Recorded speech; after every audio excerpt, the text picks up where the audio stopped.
in Maine. Now, Bob Schieffer's still out. Big race in North Carolina, big race in Illinois, big race in West Virginia. All of those very big Senate races. As yet, though, we have not had an incumbent beaten in any Senate race. We've had 15 races cold now, Dan. The incumbents have won every time that they've run. Let's take a quick look at the national vote as it stands at this hour. The national vote, with very few precincts reporting, shows Reagan beating Mondale 61 to 39%. In terms of the Electoral College vote, our CBS News estimate is that with 270 electoral votes needed to win, Ronald Reagan now stands with more than enough to win with 280. Walter Mondale has 3, winning only the District of Columbia. Now, closing at this next half-hour mark, we have the state of Arkansas. Stay with us to see how big the Reagan win is going to be. Can he win all 50 states, and will he pull in an ideological majority in the House of Representatives with him? Dan Rather, CBS News, election headquarters in New York.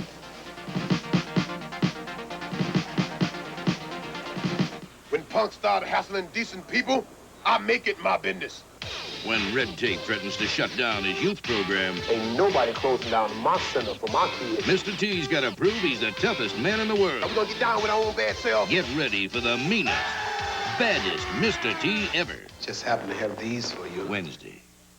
Tomorrow on CBS.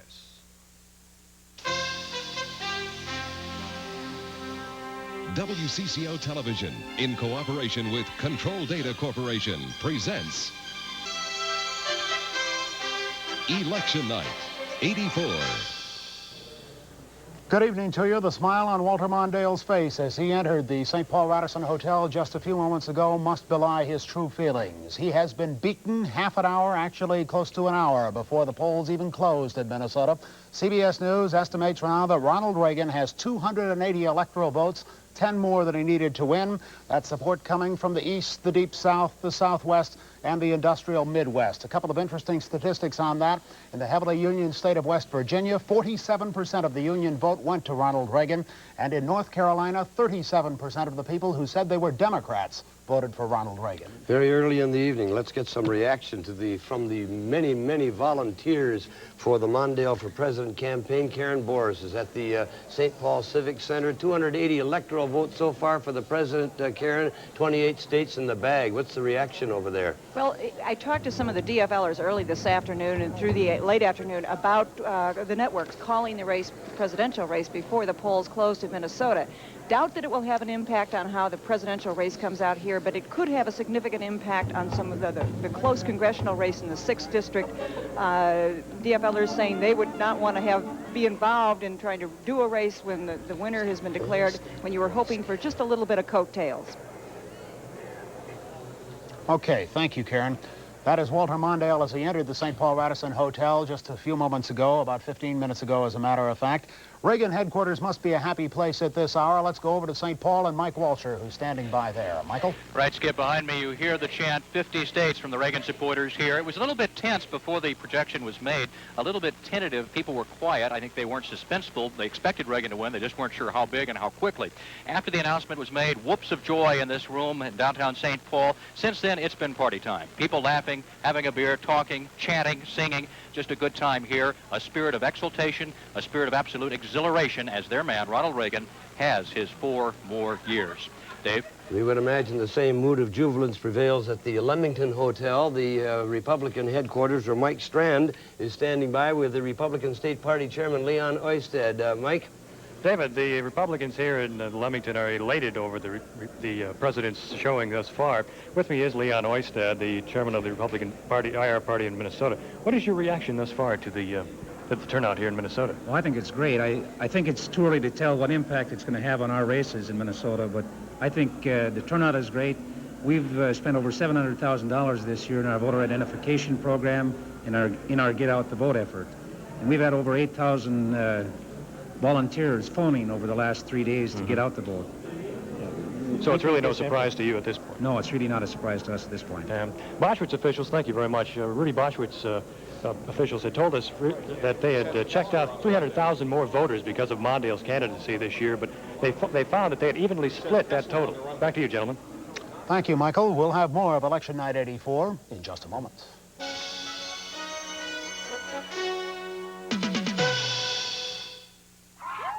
I'm never gonna play again. Beat that, huh? Bet you're hungry. Nothing's more welcome to a hearty appetite than new Lipton Hearty chicken noodle soup. The broth is rich and savory with lots of big, wide noodles and tender chicken pieces. Too bad you didn't attack the game the way you did that soup. Hearty appetites need a hearty soup. New Lipton Hearty chicken noodle soup, one of 4 hearty varieties. Wednesday at 4:30, who's the strongest man in the world? PM Magazine finds out as these 2-ton titans square off in a test of strength. PM star Ben Vereen introduces a 13-year-old dancing whiz who's headed to the top. Meet an actor who's a famous face without a name. He's a professional extra. Then, all those bouncing babies are flipping for Gymboree. And it's the exhilarating sport of surf jetting, done this time on dangerous white water. Wednesday on PM Magazine at 4:30 on Channel 4. In about 32 minutes, we'll begin being able to give you the results of our North Star election profile with Alan Cox, who will have information on how Minnesota voted, not just the total number, but also how various groups within Minnesota, people who live in the regions of Minnesota, the elderly, members of various religious groups and minority groups. Like the North Star poll, the North Star election profile is a joint venture of WCCO Television, WCCO Radio, and the St. Paul Pioneer Press and Dispatch. To conduct it, we have political analysts, computer operators, and dozens of precinct reporters standing by across Minnesota waiting for the last votes to be cast. And in about an hour, gentlemen, we should have the first results of the CBS News exit polls from Minnesota. Okay. Also, in the next several segments, when we return here to our WCCO television election headquarters, we'll be talking with Pat Kessler, our state capitol reporter, who has been keeping his eye on several key targets, or hit targets, as the DFL and the Republican parties call it, to see who has been unseated and who has retained his seat in the legislature, which would be good or bad news for Governor Perpich. Sure should. We will be back then in about 25 minutes with more of Election 84.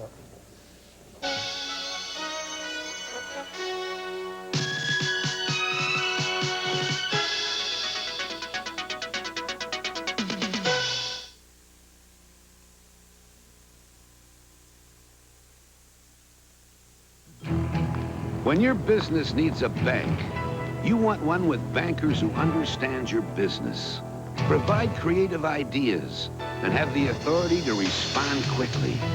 You want an aggressive bank with the strength and expertise to meet your needs and a get-the-job-done attitude. In short, you need the business banks, the first banks. We are the business banks, where your business belongs. WCCO. A disabled person could do it. Call 1-800-328-9095. Higher ability.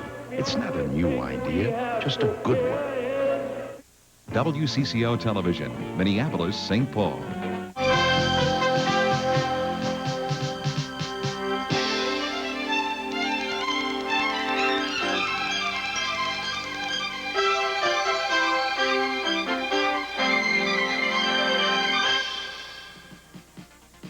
CBS News coverage of Campaign 84 election night continues. This portion is sponsored by General Motors. Extra time, extra effort, and attention to every detail. GM is committed to excellence. By Sun Company, where there's sun, there's energy. And by IBM typewriters. No matter how you look at typing, we're your type. And now from CBS News election headquarters in New York, here again is Dan Rather. And again, an hour of decision for the Democratic presidential and vice presidential candidates. Can they stop Ronald Reagan's so far clean sweep of the states in their home states? Minnesota, Walter Mondale's home state, New York, Geraldine Ferraro's home state, what may be the last 2 big lines of resistance to a 50-state Reagan sweep. Now, another 6 states with 102 electoral votes have just seen most or all of their polls close as it went past this hour mark. It's just past 9 o'clock in the east, and another batch of 6 states have had polls closing. Now, in the poll closing states of this hour, 6 of them, all 6 went to Ronald Reagan. In Nebraska, the Cornhusker state and one of the most Republican states in the Union, 5 electoral votes going to Ronald Reagan. South Dakota, the Coyote state, 3 electoral votes as expected. Ronald Reagan mowing down Walter Mondale there. In Louisiana, the Pelican State's 10 electoral votes also go Ronald Reagan red. In Colorado, the Centennial State with 8 electoral votes, Ronald Reagan sweeps to victory there. Arizona, the Grand Canyon State where it was considered hopeless for Mondale, it turns out to be hopeless for him. Arizona's 7 electoral votes go to Ronald Reagan. New Mexico, land of enchantment, enchanting for Ronald Reagan in that he sweeps away Walter Mondale in New Mexico, a state where Mondale once thought he had a chance, maybe, just maybe, to carry it. Couldn't do so. So again, Ronald Reagan has carried all 6 of the states where the polls closed on the hour mark that just passed. Now, if Mondale and Ferraro are to prevent a 50-state Reagan sweep, they've got to start showing it presumably fairly soon. New York, Ferraro's home state, Minnesota, Walter Mondale's home state, Massachusetts and Maryland haven't dropped yet. Mondale and Ferraro could hope to have some chance there, and then they have to start looking west to Washington, Oregon, and California if they're going to prevent this 50-state Reagan sweep, which the Republicans are pulling so hard for. Now, let's take a look at the national vote. We've given you the electoral vote. Ronald Reagan is already well over the top on the electoral vote, with 11% of the precincts reporting nationwide. Votes in and tabulated, Reagan leads Mondale 61% to 39%. Reagan with just over 6.5 million votes. Mondale with just over 4 million votes. But the electoral total is where it counts, and with 270 electoral votes needed to win, our CBS News estimate is that Ronald Reagan has already passed that total, and by a considerable margin. Those of you who haven't voted, we urge you to vote, because the questions that remain open: how big a Reagan win will it be? Does he sweep all 50 states? Mondale thus far has carried only the District of Columbia. And does Ronald Reagan get keep control, actual control of the Senate for the Republicans, and get a working majority in the House of Representatives? Now, Bob Schieffer, the one ray of good news for Walter Mondale, the one place where the coattails did not extend, is in Tennessee. Albert Gore has picked up what was a Republican seat in Tennessee.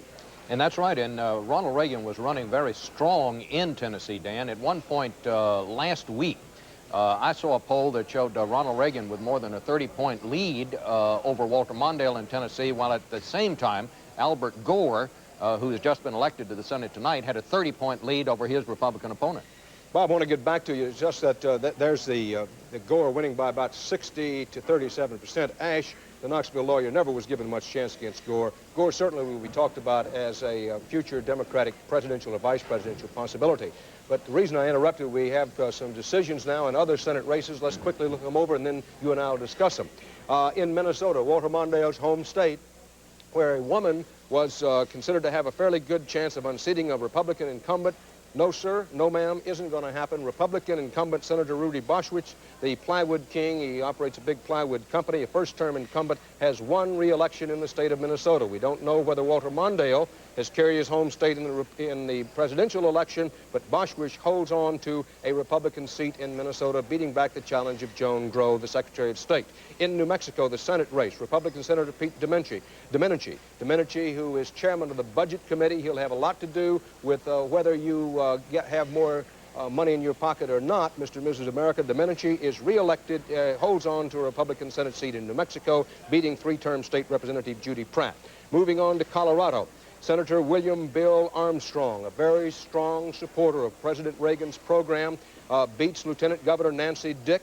Nancy Dick, another of the women running for the Senate. There were 10 women running in Senate places. Nancy Dick never, frankly, was given much of a chance in this Senate race. She loses to Bill Armstrong. The Republicans hold on to the Senate seat in Colorado. In South Dakota, Senator Larry Pressler, the Republican incumbent, has beaten back the challenge of former George McGovern aide George Cunningham. Larry Pressler, the Republican, wins in South Dakota.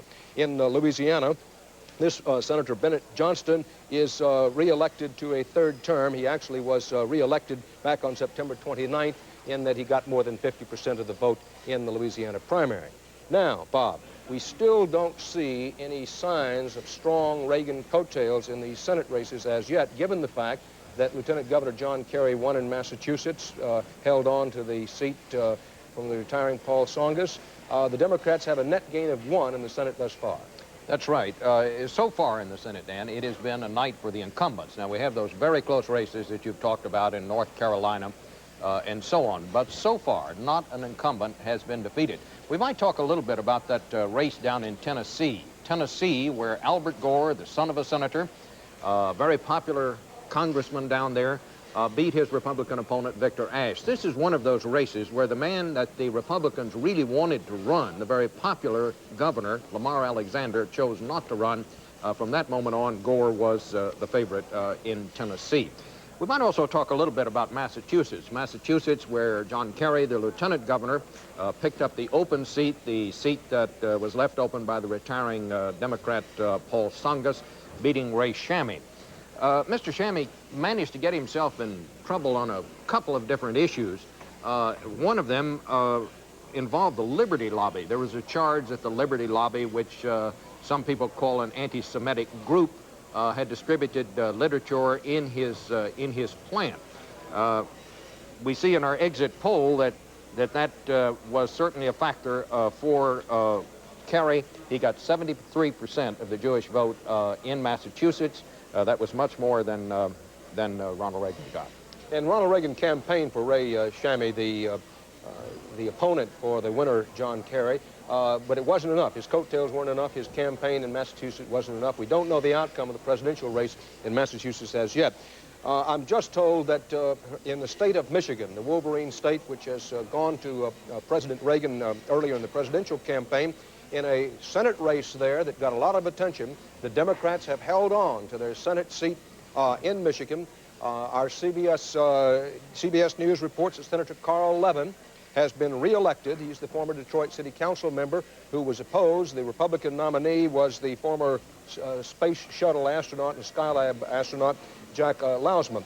Bob Lousma was well-financed, but didn't run a strong campaign, at least not in the early going. He also made a classic gaffe. At one point in the campaign, Levin revealed that Lousma had been in Japan addressing a Toyota convention and revealed that he was a Toyota owner. He later took that back and said that no, in fact, he wasn't a Toyota owner, that the car belonged to his son, and that his son had called from Texas to say how distraught he was and upset about hearing this come to light. Well, there'd also been a charge up there that Lousma was a carpetbagger who had really lived for the last 20 years in Texas. So it was that kind of a campaign. Levin was thought to be ahead, but the Democrats knew this was a tight one. Well, because of the size of the Reagan win, apparently, the Lousma gave a scare today into the Levin campaign, but the important thing for the moment is the Democrats hold on to their Senate seat in Michigan. Thus far, the Democrats have a net gain of 1 in the United States Senate, Gore winning that race in Tennessee. Still a lot of Senate races to be determined. And speaking of races to be determined, WCBS TV here in New York, our CBS-owned and operated station and newsroom, is reporting that polls in New York, because of long lines of waiting voters, may be kept open beyond the scheduled closing hour of 9 o'clock. Now, it's past 9 o'clock in New York, but we mention this because if you hear reports that they're still voting in New York, it's because that so many people were in line at poll closing time that there had been some discussion of keeping the polls open past that 9 p.m. deadline. As we mentioned earlier in our interview with Jim Baker, the president's aide in California, religion played a very important role in this campaign, and Diane Sawyer has been looking at how it has played out in tonight's results. Diane? That's right, Dan.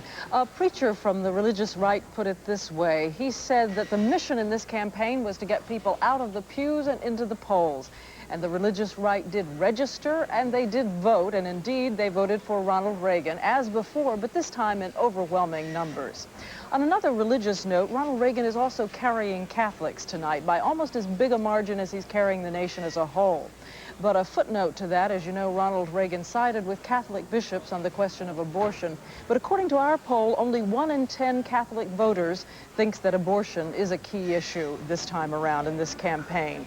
All in all, it has been a campaign year in which religion played a very big and very vocal role, with Ronald Reagan making a direct pitch both to the religious right and to the Catholics, and Walter Mondale trying to fight back. I have a deep religious faith. Our family does. It is fundamental. It's probably the reason that I'm in politics. Religion and politics are necessarily related. We need religion as a guide. The president walks around calling himself a good Christian. I don't for 1 minute believe it, because the policies are so terribly unfair. It is a great honor to ask our Lord's blessing upon a man that many of us believe indeed to be our greatest president since Lincoln. Let us pray. And that, of course, was the Reverend Jerry Falwell during the Republican convention this summer. And now the Reverend Jerry Falwell, founder of the Moral Majority, joins us from his headquarters in Lynchburg, Virginia. And good evening to you, sir. Hello, Diane. You called for a day of fasting for a spiritual awakening in this election. What do you think of the estimates so far tonight? Well, obviously, we're very pleased. It's beyond our expectations. I have expected a 50-state win, but we were fearful of losing control of the Senate. It now seems that that's impossible to happen. With Jesse Helms some 10 points ahead in North Carolina, that was a major concern to us and other areas. Our major thing has been registering voters, and conservative religious Americans traditionally have been outside the process. Well, we've been able to register millions of them, and thank God they went to the polls. Do you take credit for tonight? Pardon? Are you taking credit for tonight? Well, oh no. I think anyone who looks at the what's happening on the boards there will tell you that this is a massive grassroots victory. What's happened is that political conservatives and religious conservatives, for the first time, we did a little of it in 1980, but for the first time have gotten massively together, formed a massive majority, and while we both give and take a little in order to work together, we've learned how to do that, and we've been able to out-register Jesse Jackson 2-1. And obviously, millions of those people voted for the first time today. Well, let's take a look at that alliance, because one of your conservative cohorts has said that you're fooling yourselves if you think in a second time around Ronald Reagan is going to give any more emphasis to the social issues than he gave you the first time around. And we heard James Baker say here earlier tonight that Jerry Falwell is not going to dictate policy to this president. Are you going to try to influence policy, and what is at the top of your agenda the second time around? We've never tried to dictate policy. What about influence? And the president was elected because a lot of people believe in him. I'm one of them. The platform of the Republican Party, which says that judicial appointments will be for persons in the federal judiciary at all levels who are committed to the sanctity of human life, born and unborn. That's Ronald Reagan's platform. That's what he believes. He has a book out on the subject. But he appointed Sandra O'Connor. Well, Sandra O'Connor is a very strong, wonderful addition to the court. And I believe looking at her, I think you get an idea of what he'll be doing. And contrary to what Mr. Mondale said, I'll not be appointing the justices. Mr. Reagan will. And I don't plan to have any input. And Mr. Baker knows me quite well. I've never called him and asked for a favor in 4 years. And he won't be hearing from me the next 4 years. I happen to believe in Ronald Reagan, and I think a great majority of the Americans here do. You're confident that he will push to get you an amendment to ban abortion the next time around? Well, not to get me one. I think that's what he believes in. He is for volunteer prayer in public schools. He's for strong national defense. He's against abortion. He is as strong on the abortion issue as I am. And so Jerry Falwell is not getting his agenda, nor is Archbishop O'Connor or Archbishop Law. Ronald Reagan is Ronald Reagan, and I think the last 4 years he's performed masterfully, and that's why he found the conservative religious public massively behind him this time. The Reverend Jerry Falwell, our thanks for your joining us tonight, and I guess it is a big night for you. Thank you very much. We praise the Lord and thank the Lord for it. Thank you. Back to you, Dan. Thank you very much, Diane Sawyer. And this is the way things stand at this moment, just past 9:15 Eastern Time, with the polls open still in a lot of places in the country. And we're urging everybody who's still eligible to vote, where the polls are open, to please go out and vote. The national vote thus far, these are ballots in and counted, 15% of the precincts reporting nationwide.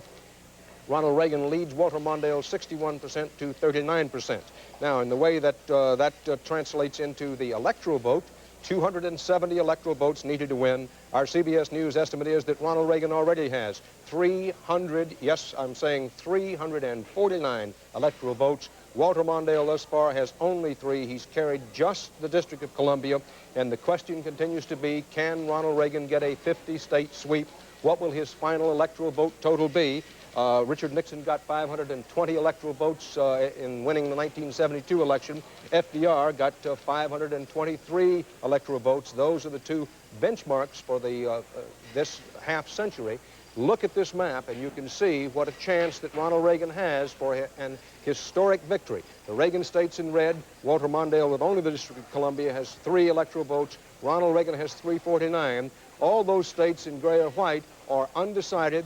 Those are places where the decision is not yet in. The western states become increasingly important. That little flash in the right-hand side of your screen is the District of Columbia. It's so small, we have to bring the map up so you can see it.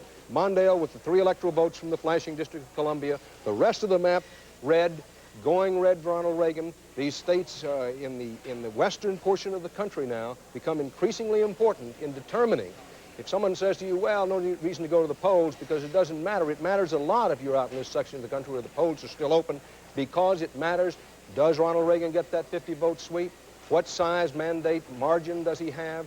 Does he get a working majority in the House? For those of you where the polls are still open, that decision is yours. You can be decisive with that.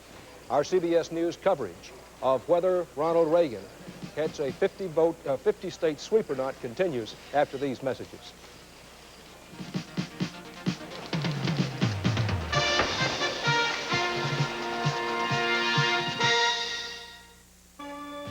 A glimpse of the American presidency from General Motors.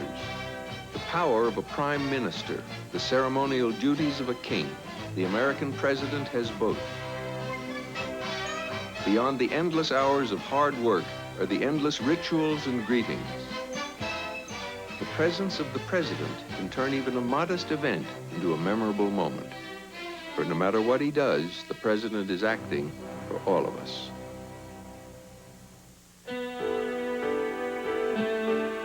Every new car program at General Motors has to prove itself the hard way. Again, and again, and again, and again.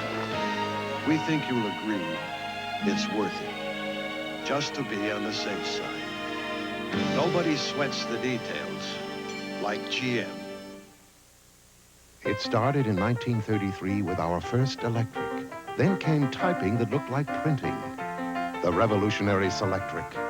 And Selectrics that correct mistakes. 1984, IBM introduces the Selectric System 2000, the Wheelwriter typewriters and the Quietwriter typewriter. A new generation of typewriters from the company that makes the typewriters secretaries prefer most. We're Manufacturers Hanover, helping you grow wherever you are. An investor receives her dividend check in Boston. That's our bank's corporate trust division. People count on them. A corporate jet takes off from O'Hare. Our leasing corporation did that. A family adds a playroom in Tampa. With a home equity loan from our Finance One subsidiary. We're Manufacturers Hanover. And now you know why. We're called the financial source worldwide. Some bonfire hot Senate races are still burning in a number of sections of the country where the presidential race has already been decided. In Kentucky, where the Republicans have a chance for a pickup, no decision as yet. North Carolina, the most publicized Senate race, no decision yet. Illinois, West Virginia, those Senate races still to be decided.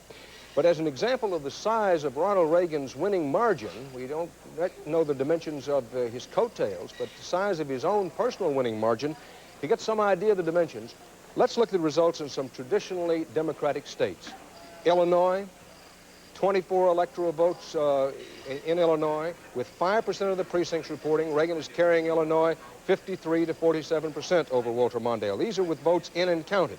North Carolina, Reagan's margin with 12% of the precincts reporting is 63-37 over Walter Mondale. In Ohio, another state that Ronald Reagan has carried, with 15% of the vote now in and tabulated, Reagan's margin in Ohio, 61%. And in Michigan, a state with high unemployment, strong union state with 4% of the vote in and counted, Ronald Reagan is leading Walter Mondale by a whopping 66 to 34%. Bruce Morton, let's pull back and try to see what it is we know or what it is we think we know at this hour. What does this tell us when in these traditionally strong Democratic states, Ronald Reagan not only wins, but wins apparently by whopping margins? Well, Dan, it tells you that the old New Deal coalition doesn't exist anymore. It tells you, too, I think, excuse me, that this is not just a one-time thing. That's the third presidential election in a row in which Michigan has gone Republican, and yet it used to be a Democratic state. I don't think we know enough to say realignment, but I think we know enough to say maybe de-alignment. We don't know what the issues will be next time. We don't know where these states will go next time. But the days when they used to go fairly automatically to the Democrats, those days are over.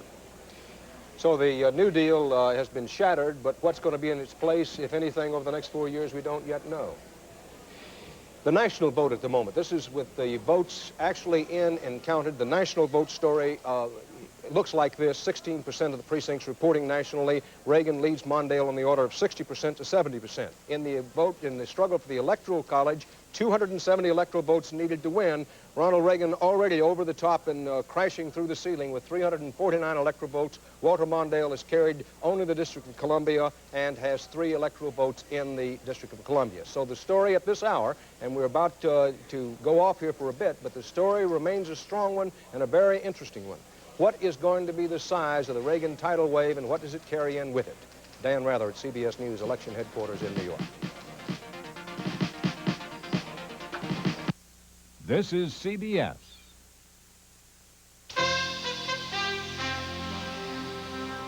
WCCO Television, in cooperation with Control Data Corporation, presents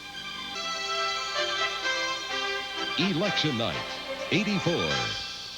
Good evening to you. There is still a kernel of suspense in the upper Midwest. Neither Minnesota nor Wisconsin have been called for the Reagan campaign or for anybody else, for that matter, by any of the 3 networks. Apparently still too close to call here. However, Senator Rudy Boschwitz has won re-election according to both CBS and ABC News. Boschwitz has been declared the winner over Joan Anderson Grow, who sought to become the first U.S. Senate female from the state of Minnesota. Obviously, she did not make it, but the plywood magnate turned masterful politician will be in for another 6 years. Apparently, Don Shelby, standing by at Republican headquarters in the Leamington Hotel, the voters of Minnesota are not interested in what has been in Rudy Boschwitz's income tax returns. Apparently not, Dave. In fact, the round of applause here, but you have to understand, of course, this is a very partisan crowd.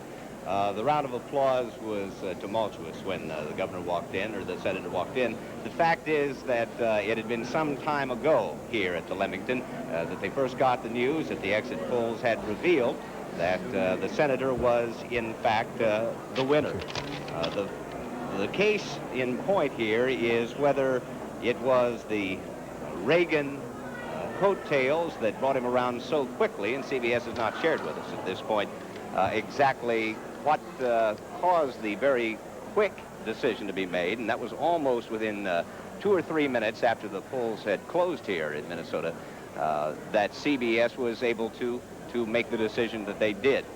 We're going to be talking to the senator in just a few minutes when he makes his way over to Channel 4 cameras. In the meantime, back to you.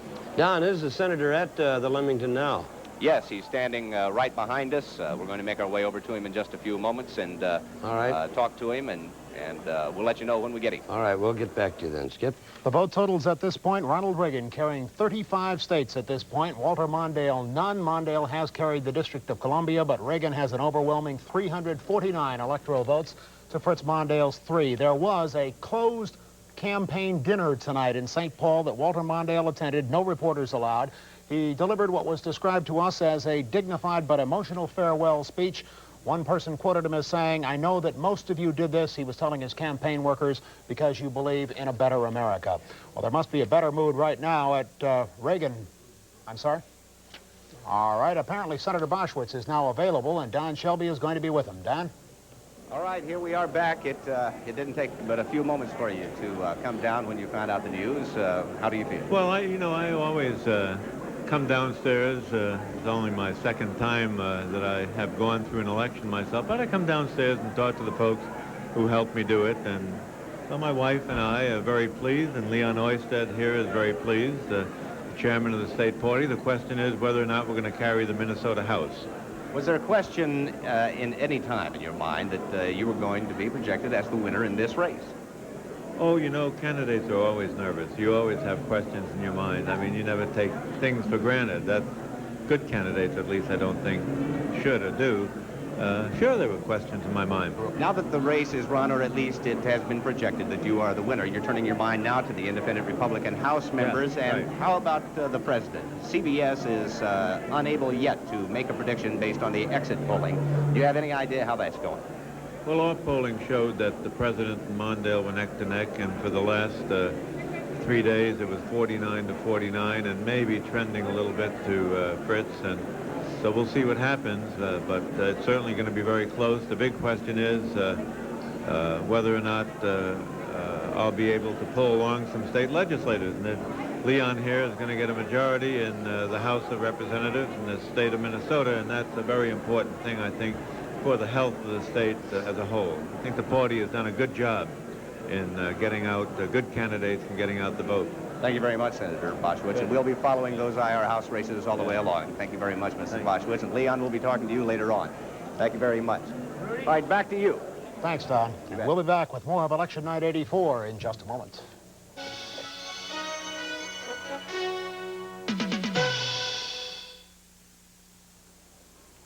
What's as special as a Dairy Queen treat? Today, it's our new home-style double hamburger at Dairy Queen. Our home-style double burger looks, cooks, and tastes like homemade. Thick, juicy, and tender. I'd like you to try our new home-style double burger with cheese, lettuce, and tomato. I think you'll agree Dairy Queen makes the best burger this side of home.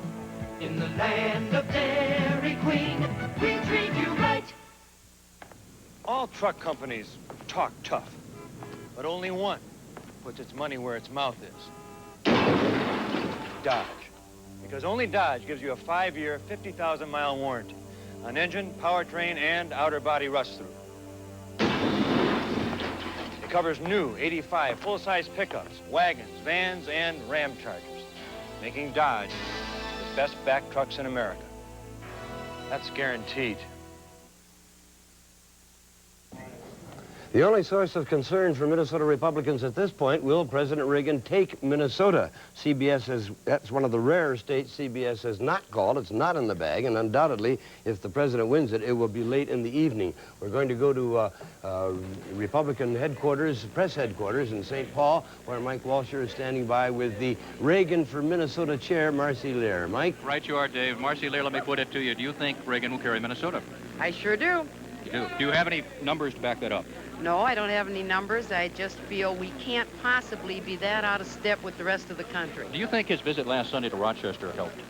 And how much so? I think what it did was it possibly psyched up our volunteers a little bit.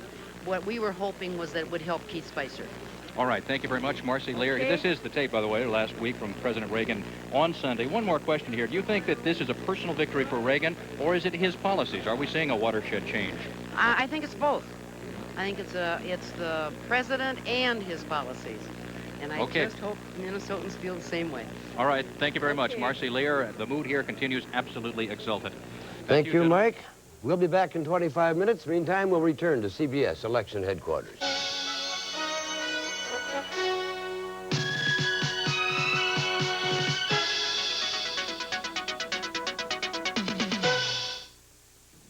Good evening.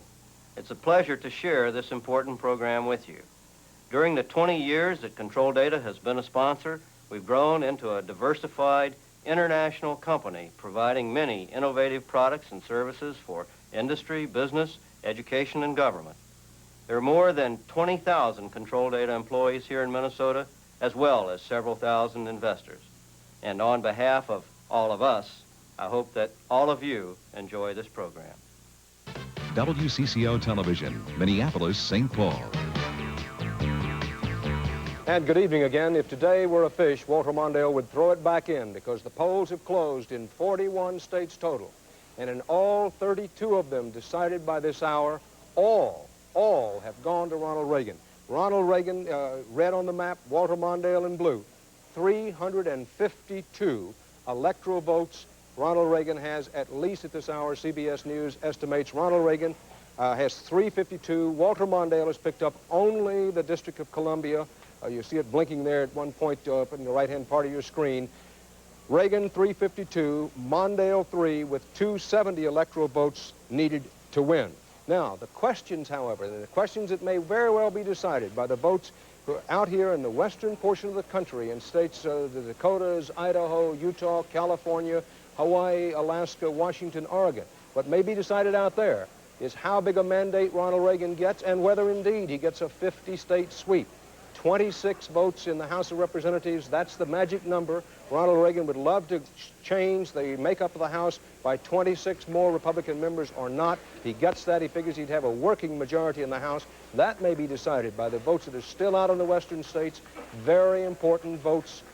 Every vote out there counts and matters a lot in the presidential race, in addition to all the others, because it may very well decide what kind of mandate and the size of the mandate that Ronald Reagan gets. Now, 3 more states have just dropped in to the Reagan column. Let's look them over. In Vermont, the Green Mountain State, which traditionally goes Republican, it has gone Republican. Ronald Reagan wins Vermont. Wisconsin, the Badger State, with 11 electoral votes and some of the best dairy cattle anywhere on the planet. Ronald Reagan wins it. None of the dairy cattle voted for him, but apparently a lot of other people did. A Reagan sweep in Wisconsin. And in New York. Read it and weep if you're a Democrat. 36 electoral votes, a state where Governor Mario Cuomo was trying to do it for Walter Mondale. Mayor Ed Koch in New York was trying to do it for him. Geraldine Ferraro, congresswoman from New York, was put on the ticket with hopes of holding New York for the Democrats. Ronald Reagan blows it all apart and carries the state of New York. Now, this is the way the national vote looks at this hour. A number of the votes are in and tabulated. The thousands are beginning to mount up now. 19% of the precincts reporting nationwide. Ronald Reagan leads Walter Mondale in these actually counted ballots, 60% to 40%. Reagan with just over 10.5 million votes among those counted thus far. Mondale with just over 7 million votes. Now, what we may be seeing here, and let's put the context to this, is Ronald Reagan becoming a kind of Babe Ruth of politics. The old Democratic coalition is gone, out of here. Ronald Reagan carries through the solid South, through the Midwest, the old Rust Belt where the unions used to be strong. Ronald Reagan carrying state after state in there. Now, we may be seeing an avalanche of historic proportions. The question, can Ronald Reagan carry 50 states, still very much up for grabs. So far, Ronald Reagan has only carried the District of Columbia. Ronald Reagan started the night with a Republican majority of 55 to 45 in the House of, in the Senate. The Democrats have picked up 1 in Tennessee, Albert Gore. And now the question becomes, does the Senate stay Republican? Looks like it probably will. And does Ronald Reagan get a working majority in the House? And just in from North Carolina, in the Tar Heel State, in the most expensive, the roughest, meanest, most publicized Senate race in anybody's memory, Senator Jesse Helms, the 2-term incumbent and champion of the new national right, on the basis of our CBS News estimates, that's interviews with the voters who left the polls and returns from sample precincts, Jesse Helms has beaten Jim Hunt, the Democratic governor, served 2 terms as governor, and this was a race which everybody said pitted much more than just stakes in North Carolina, because the effort was on. This Senate race, mind you, cost in excess of $21 million. Senator Helms, with a lot of money from out of state, and Jim Hunt, the Democratic challenger, with a lot of money from out of state, both spent tremendously in North Carolina. Helms wins it in North Carolina, and the Reagan coattails unquestionably helped Senator Helms win re-election in North Carolina. Now, standing by to talk about all of this with us is Paul Laxalt, who was not up for re-election this time. Senator Laxalt, the senator from Nevada, who was President Reagan's longtime confidant, is campaign manager. Senator Laxalt, congratulations to you. A tremendous win of possibly historic proportions. But my question is, what is this going to mean to me and every other American in terms of our pocketbook? Well, I hope that it means that your pocketbook condition, Dan, as long as with millions of other Americans, is going to continue to improve. I talked to the president shortly after I left the plane on Sunday and asked him where we're going the next 4 years. I had a suspicion where we're going. He's going to continue to launch a huge assault on our economic policy and hope that the lot of all Americans will continue to approve. Senator Laxalt, earlier Jim Baker talked about some kind of tax simplification. Now, is that a euphemism for tax increase?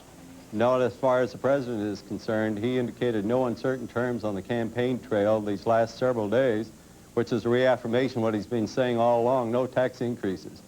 Well, does that mean then he's going to reduce the proportion of defense spending? Because surely with the national deficit being what it is, you can't have increasing defense spending and additional tax cuts? Oh, well, you can, because the president's policy has been that we can grow out of this deficit situation, and that we simply provide the people with more finances and resources that they can do the job. I think that's going to be what we're going to see here, because this president feels strongly that the policies he's pursued has worked, and I don't think anyone can seriously question that. How about the social agenda, Senator Laxalt? The prayer in schools, a constitutional amendment for prayers in school, an amendment banning abortions. Is the president determined to push that social agenda in his second term? I think he's going to continue to be determined to push that social agenda and attempt this time to be more successful than he was in the first 4 years to get it through the Congress. Have you talked to him about that? Will he interpret this as a mandate to push for that agenda? I think so. When you consider the various states that felt strongly about the social agenda, and they are principally in the South, of course, I just think it's a clear message to Ronald Reagan and the people of the country that the social agenda is important, extremely important to millions of Americans.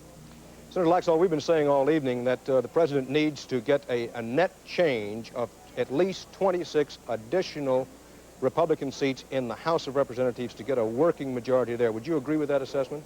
Well, I think 26 would certainly help, because that recaptures the loss that we had last time out. A lot will depend, Dan, on the nature of the Democrats who are elected. And we have a number of Democrats, principally in the South, with conservative leanings. And if we elect more of those in the South, it would require less. But 26 would help us greatly, no doubt. And from what you have seen, is there any chance at all that the Democrats could seize control of the Senate? They have a net pickup of 1 thus far, Gore in Tennessee. No, there's no likelihood that I can see at all. Apparently, the Republican incumbents are holding, with the exception of the Baker seat that you mentioned in Tennessee. As a matter of fact, there's a chance of a pickup of 1 or 2, so I think the Republican situation in the Senate seems secure. Thank you very much, Senator Paul Laxalt of Nevada, where Senator Laxalt is talking about the possibility of a Republican Senate pickup. Nebraska would be one of the places that he would be talking about. Our CBS News coverage of the campaign 1984 election results continues after this.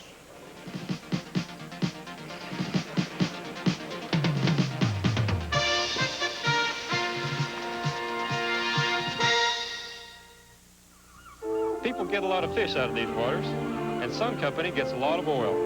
Over 3 million barrels a year. We know that sea life was here long before we were. This is a drill. That's why we have practice drills like this. In case of a spill, our containment unit would quickly surround the oil and help prevent damage. At Sun, we think putting our energy back into the environment is as important as getting it out. Where there's sun, there's energy. When AT&T wrote the book on quality control, a lot of people read it. In fact, they studied it. Today, some of the most quality-conscious companies in the world use the AT&T handbook as a guide. The fact that so many companies depend on us for quality means a lot. The fact that so many people do means even more. AT&T, we're reaching out in new directions. Special today, fresh pasta with tomato and garlic. Welcome El Grande, extra hot. to the world And the garlic. of heartburn. Heartburn. Among leading antacids, one works differently to relieve heartburn. Gaviscon, the night worker. For nighttime heartburn, it helps you lie down and fall asleep. Gaviscon, the night worker. At a recent wine tasting near Rome, some restaurateurs discovered a special American wine. Elegante. They thought it excellent. Buono. And they tried to guess its price. 10.000. Most guessed between $7 and $10. Penso 15. Except for one. Nemmeno $3. Who was the judge who surprised the European restaurateurs? Francesco Giambelli, who served the wine at his famous restaurant in New York. Gallo Chablis Blanc. From Ernest and Giulio Gallo. All the best. If you care anything at all about American politics, certainly if you love it, you had to love the Senate race in North Carolina. Republican incumbent Jesse Helms against two-term Governor Jim Hunt. Helms wins it. Bob Schieffer, Helms, who traveled around the state in a little minivan called Avocado One near the end, And I noticed that very near the end, he came up and introduced himself to someone and says, hello, I'm Jesse Helms, or at least I used to be. He apparently was very tired of the campaign, but he wins it. Well, Dan, I have a communique from the front in this war down there in North Carolina, some very interesting exit poll information. Jesse Helms does win over Jim Hunt, a very formidable challenger, a Democrat. Listen to this. Jesse Helms got 13% of the black vote. Now, I happen to know from a source in that campaign that they thought they were going to get so few black votes that they didn't even poll in the black community. He got only 5% of the black vote down there in 1978. This time he gets 13% of the black vote. 29% of the Democrats told us that they voted for Helms. 35% of the whites told us that they voted for Hunt. So again, in a southern state, we see a Democrat unable to carry the white vote. I would think the Helms people and Senator Helms himself be watching the race in Illinois between Charles Chuck Percy, the Republican incumbent, and Paul Simon, the Democratic congressman, trying to unseat him, because Percy's chairman of the Senate Foreign Relations Committee, and they will be pulling for the Democrat up there. In fact, most of the right wing of the Republican Party will be pulling for the Democrat because they sometimes, or many of them, see Percy as too liberal. And Helms is next in line. Helms is next in line on Senate Foreign Relations to become chairman of the committee. He promised during the heat of this campaign that he would stay on agriculture, where he's chairman also, because the people in North Carolina consider that very important for their state, being a big tobacco state. But now he'll be faced with a choice, if Percy is defeated, and we don't know yet, that race is still too close to call, of whether he keeps that campaign promise. A lot of people in the right wing of the Republican Party will urge him to change his mind, I think. Mixed signals in the Senate races thus far about whether President Reagan's coattails are carrying very much. The hour coming up soon, over, let's say, the next 45 minutes to an hour, the big story is going to be whether the Republicans pick up 26 or more seats in the House of Representatives. While we do some checking on that, let's note that every election writes its own scenario in a way, and this one sounds familiar, but Charles Kuralt offers a different view. Charles? Dan, I guess we could summarize the election this way. A very popular president was running for his second term. His opponents were truly alarmed by him, but they couldn't find anything to say about him that was bad enough to stick. The people just liked him, that's all. I'm not talking about President Reagan. I'm talking about President Jefferson. It is 1804. Thomas Jefferson is standing for re-election. Since he took office in 1800, fortune has favored the United States with practically its first peace as a nation and practically its first prosperity. Thanks to an accident of history and then to Jefferson's swift action, the stupendous Louisiana Territory is now ours to explore. Who knows what wild wonders may now belong to us. Furthermore, the opposition Federalists have fielded a weak candidate, and when they say Jefferson is a radical, a fanatic, a friend of French Revolutionary terror, the voters shrug. A Federalist minister prays for the deist president, that the Lord bestow upon him a double portion of thy grace, for thou knowest he needs it. But the nation's flock is not frightened by this president. People like him.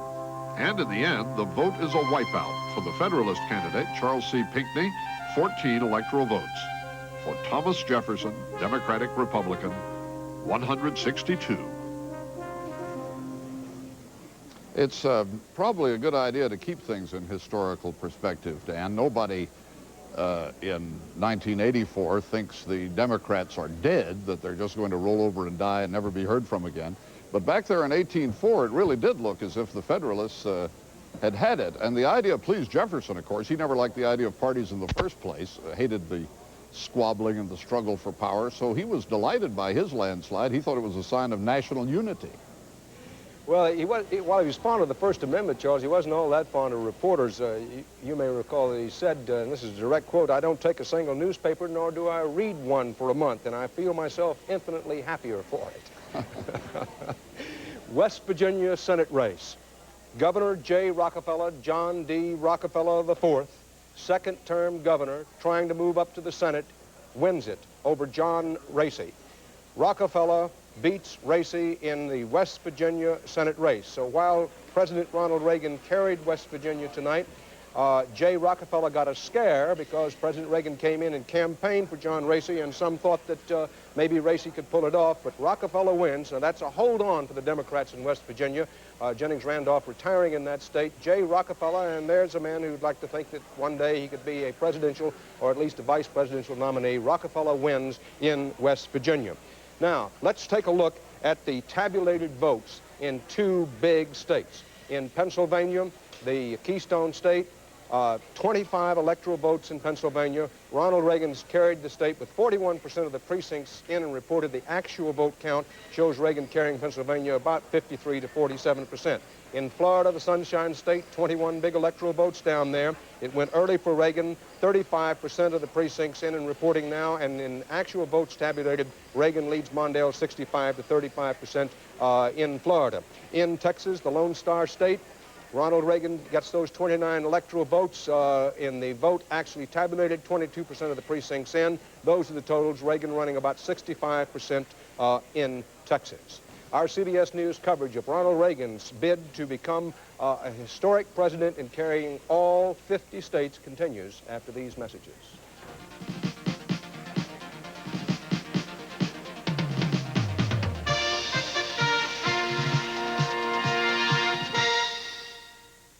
Some people think the IBM PC Junior runs only about this much software.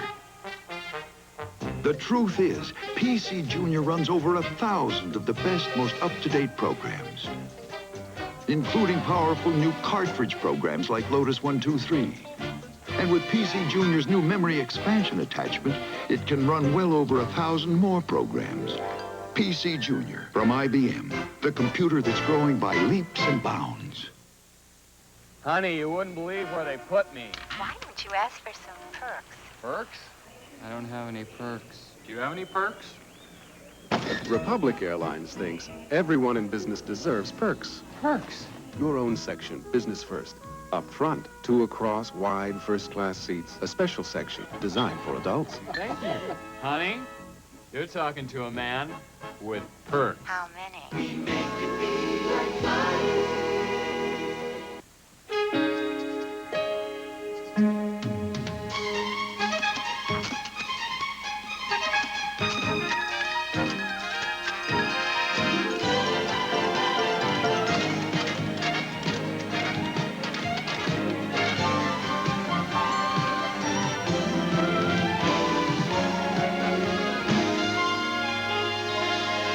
Nobody sweats the details like GM. MasterCard, fill my flat. MasterCard International, so worldly, so welcome. Your taste is impeccable. MasterCard. Home is where the card is.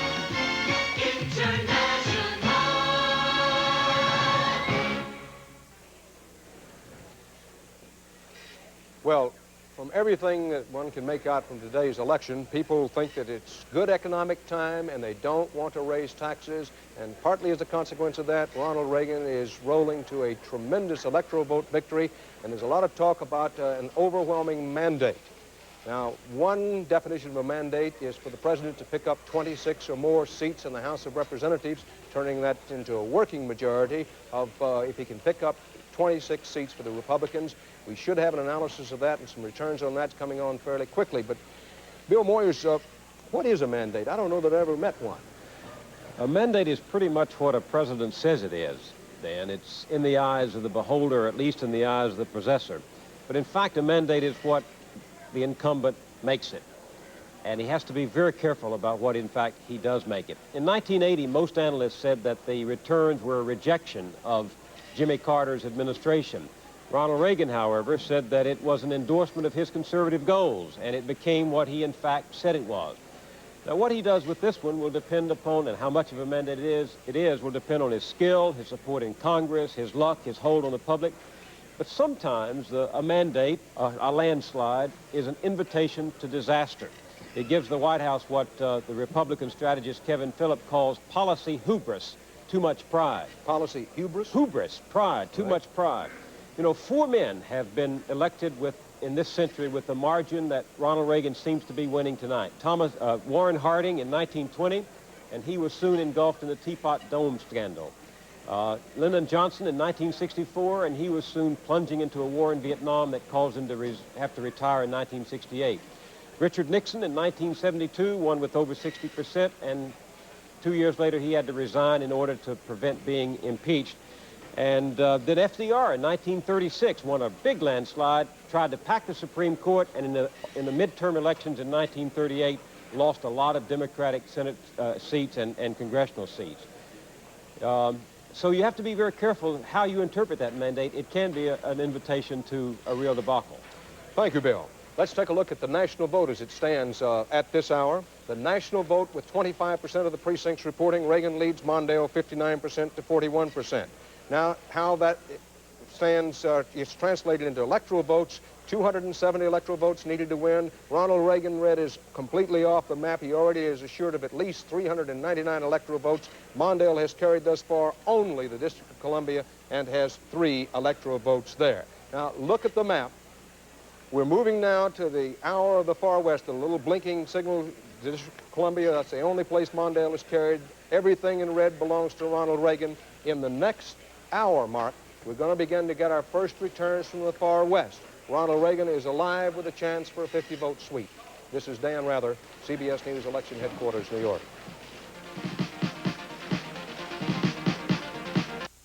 This is CBS. The following program is brought to you in part by Centron from Northwestern Bell. WCCO Television, in cooperation with Control Data Corporation, presents Election Night, 84. Thanks to our Control Data Corporation CyberNet computer, we have our first returns, the presidential returns in Minnesota, albeit skimpy. 1% of the precinct reporting give President Reagan a 2% margin over Fritz Mondale at this point. I'd say that's too close to call, wouldn't you? A little early to call, and especially since none of the networks have done it yet, but Wisconsin has fallen into the Reagan camp. All 11 electoral votes from the state of Wisconsin going to Ronald Reagan, joining the 38 other states already in the Reagan column to give him 399 electoral votes to just 3 for Walter Mondale, all of those coming from the District of Columbia. Alan Cox has been looking into his North Star election profile to see if he can detect a gender gap in the voting so far as of what, mid-afternoon? As of mid-afternoon. This is the CBS News exit polls taken in Minnesota, and what it shows is if Walter Mondale had a chance of winning Minnesota, he had to do it with the voters who were voting on their way home from work, because Ronald Reagan was leading in Minnesota as of mid-afternoon.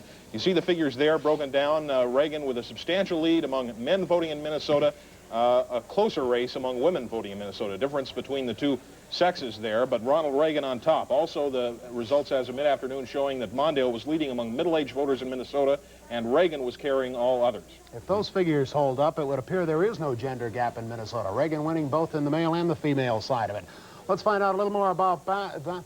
I'm sorry, apparently we do not have Colleen Needle standing by, so we'll be back with more of Election 84 in just a moment.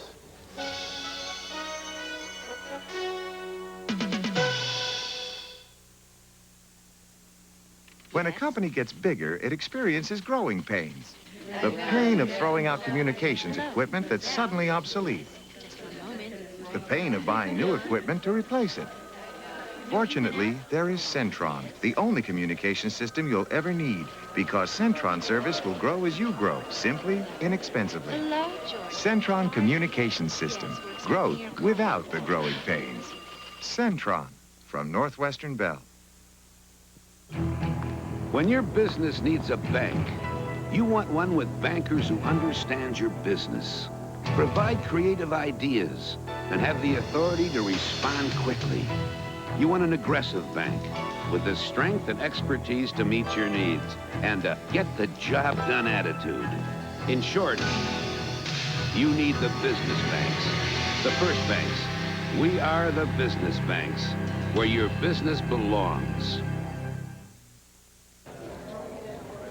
Just one precinct reporting in Minnesota in the presidential race. Ronald Reagan has a 34 to 32% lead. We were speaking of a gender gap in Alan Cox's North Star election profile a moment ago. We're going to check at the Hennepin Medical Center, Hennepin County Medical Center, with some nurses. Andy Greenspan standing by to detect if there is a definite gender gap there. Andy? Well, Dave, there certainly is a definite gender gap here at the emergency room. All the nurses we spoke for Walter Mondale, Joan Grow, for classic liberal reasons, the war and peace issues, social programs. Joining us now, I guess a lifelong Democrat, Marcia Zimmerman. Why, as a nurse, was it important for you to support the Democrats? You put up and see quite a lot here. Why, in the emergency room, why as a nurse were you compelled to vote for the Democrats? I felt that the Democrats offer the only program that will provide medical care for the poor and indigent and homeless, and that as we see medical programs cut and social programs for the homeless cut, we're seeing more and more patients that have no place to go, and that are coming to the emergency room not for medical problems but for social reasons. And that would seem to be the only choice we had, is to vote Democrat. Now, there is some suggestion in the CBS poll, at least that I saw earlier, the national poll, that men and women may be voting differently, slightly, this year. Why is that? Why do you think men are perhaps more pro-Reagan, more pro-Republican, women more pro-Democratic? Is there anything that comes to mind? I guess I hadn't noticed that. It seems the people that I've spoken to are independent in their thought, whether, for gender, and they're voting more for political reasons or social reasons. If there was a choice, maybe some people are supporting women because they are women and they want them to have that opportunity. Thank you, Marcia, very much. There certainly is a gender gap here at the emergency room at the Hennepin County Medical Center, even if there isn't one in our statewide poll. Back to you, Dave and Skip. Thank you, Andy. Senator Rudy Boschwitz has won another 6-year term, although there is only 1% of the precincts actually counted at this point. He has a 19 percentage point lead over Joan Grow. Boschwitz winning in virtually every age group, especially under 30, in every income group as well, and he picked up 92% of those people who voted for Ronald Reagan also voted for Rudy Boschwitz, while only 70% of those who voted for Walter Mondale voted for Joan Grow. That has to be very bad news for the folks at DFL headquarters in St. Paul. Karen Borrow standing by with a couple of Grow workers. Karen? Skip, Joan Grow is due here in about a half an hour. Earlier, I talked to her campaign manager, Steve Novak. We were talking about the networks calling the presidential race before the polls had closed in Minnesota. I asked him if that jeopardized Joan's chances here. He said it certainly doesn't help us, and he thinks that the practice is scandalous, quite frankly. He said, let's face it, we're always in it. We've always been in a difficult situation in this campaign from the first day, that they needed Walter Mondale to finish strong to help them. That apparently did not happen. So, as I say, we are standing by now, waiting for Joan Grow, due here about 9:30. Back to you, Say goodbye. All right. Thank you. We'll return to our election headquarters in 25 minutes, now to the CBS election headquarters.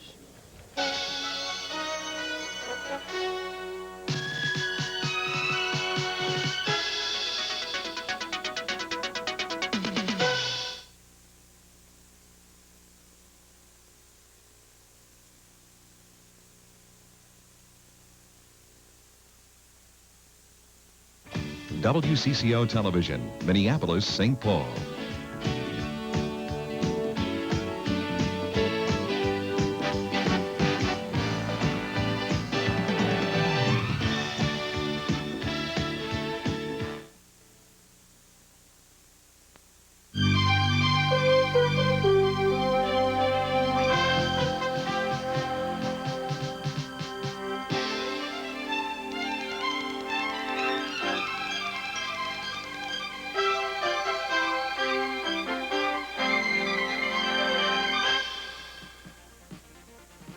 CBS News coverage of Campaign 84 election night continues. This portion is sponsored by Manufacturers Hanover, the financial source worldwide. By AT&T, we're reaching out in new directions. And by General Motors, extra time, extra effort, and attention to every detail. GM is committed to excellence. And now from CBS News election headquarters in New York, here again is Dan Rather. And good evening again. A possible historic presidential election evening in the making. The story still Ronald Reagan all over the map.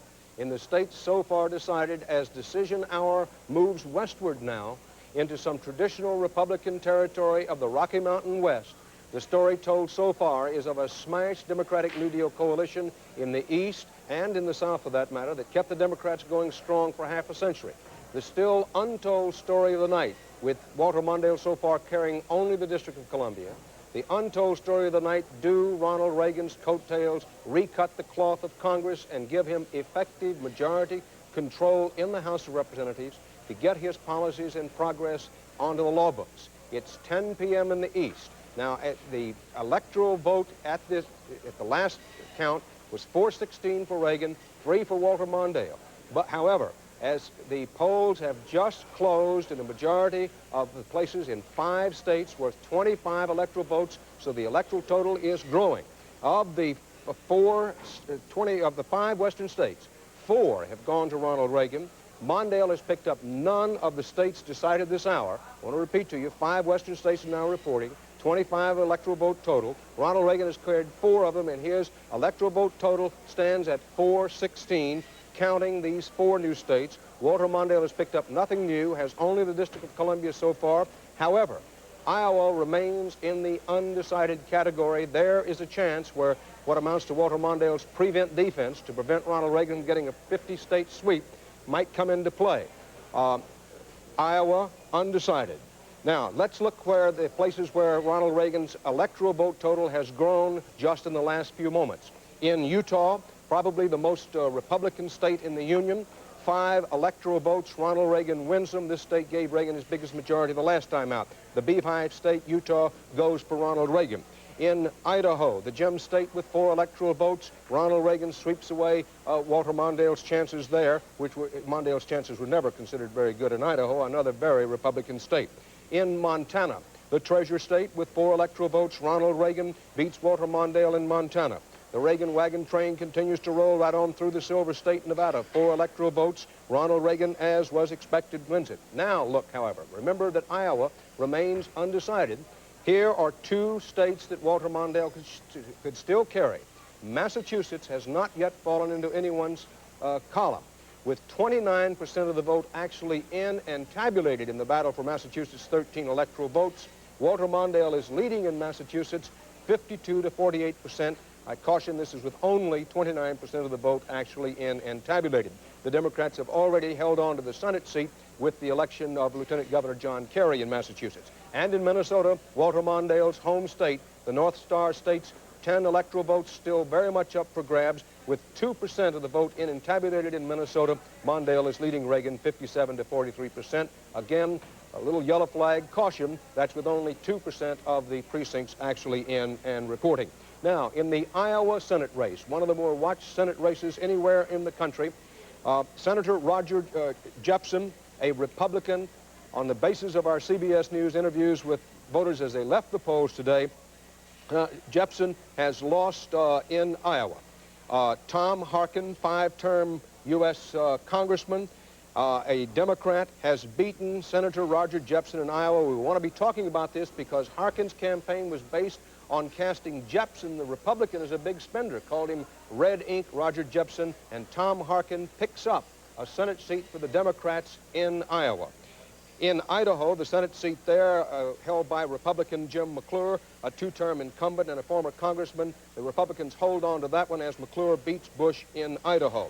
In Rhode Island, Senator Claiborne Pell, 4-term incumbent and the ranking Democrat on the Senate Foreign Relations Committee, has beaten back the challenge of Barbara Leonard, a businesswoman with no previous public office experience. Another of the 10 women who were trying for the Senate is beaten as Pell holds on to that seat for the Democrats in Rhode Island. Well, Bob Schieffer, in the midst of this enormous Reagan tide, this tidal wave, there is some good news for the Democrats in that they've picked up a net gain thus far of 2 seats in the Senate. Tennessee and Iowa. Roger Jepsen was thought to be the most vulnerable Republican senator running this year. You know, he had all kind of problems, Dan. He's the senator, you know, who joined the health spa out in Iowa. It later turned out that that place was closed down as a house of prostitution. It was just one thing or another. He got a lot of publicity when he tried to, or used his senatorial immunity to try to explain away a traffic ticket.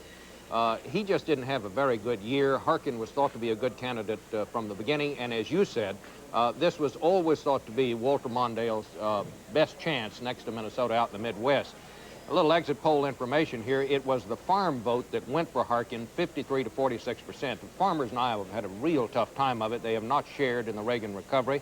Women went for Harkin, college graduates for Harkin, and the main reason that voters cited was the economy. 31% of the people out there said the economy was the issue and voted for Harkin.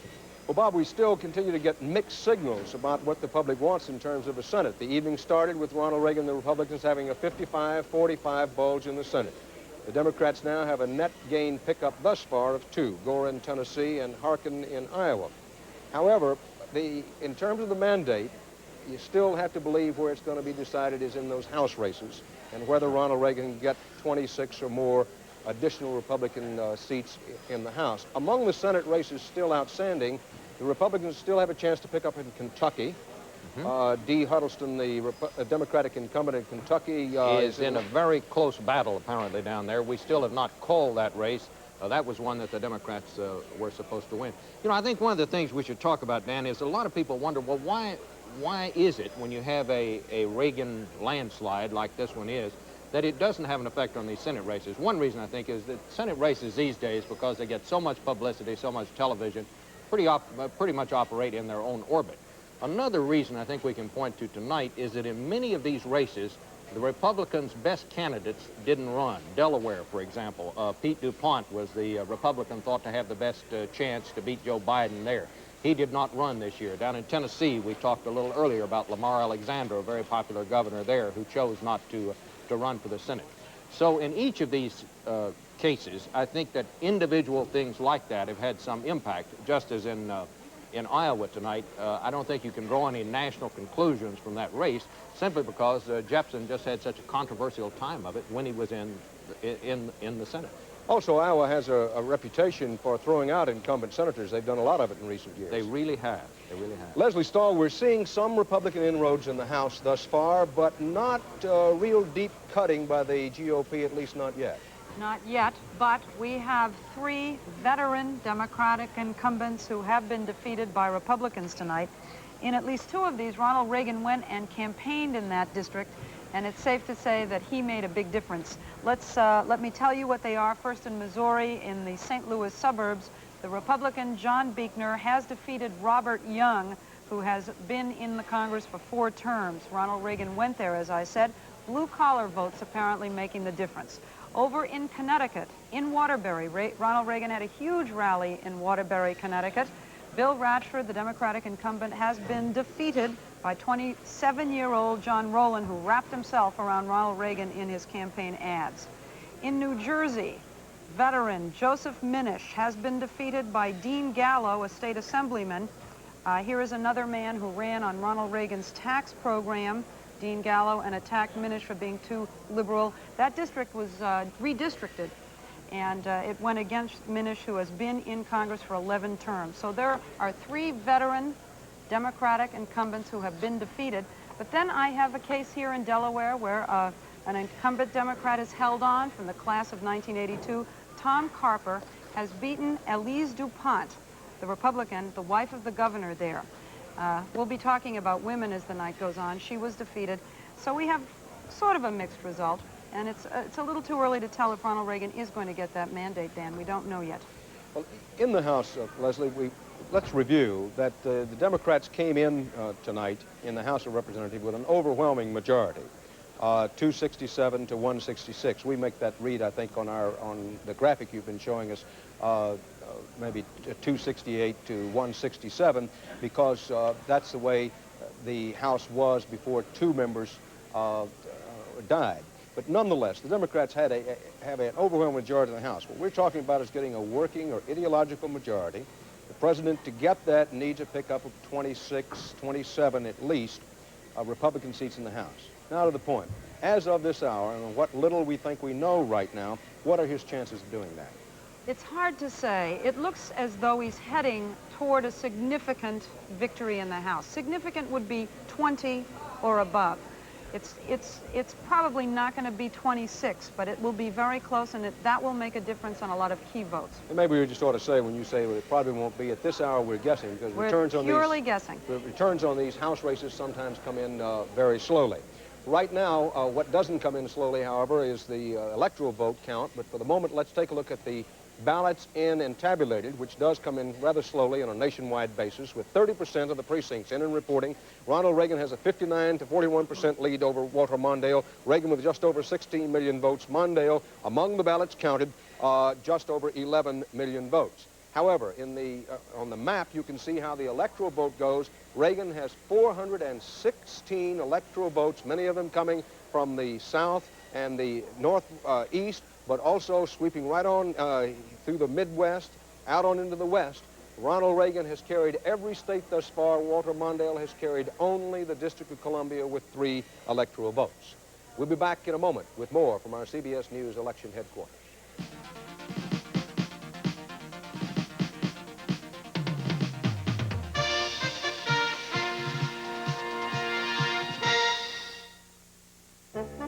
A glimpse of the American presidency from General Motors. Most of our chief executives have found places to retreat from the pressures of the Oval Office, if only for a day or two. Here he can just be himself and have a little fun. And yet, no matter where he goes, a president is still president. The burdens of the office are always with him.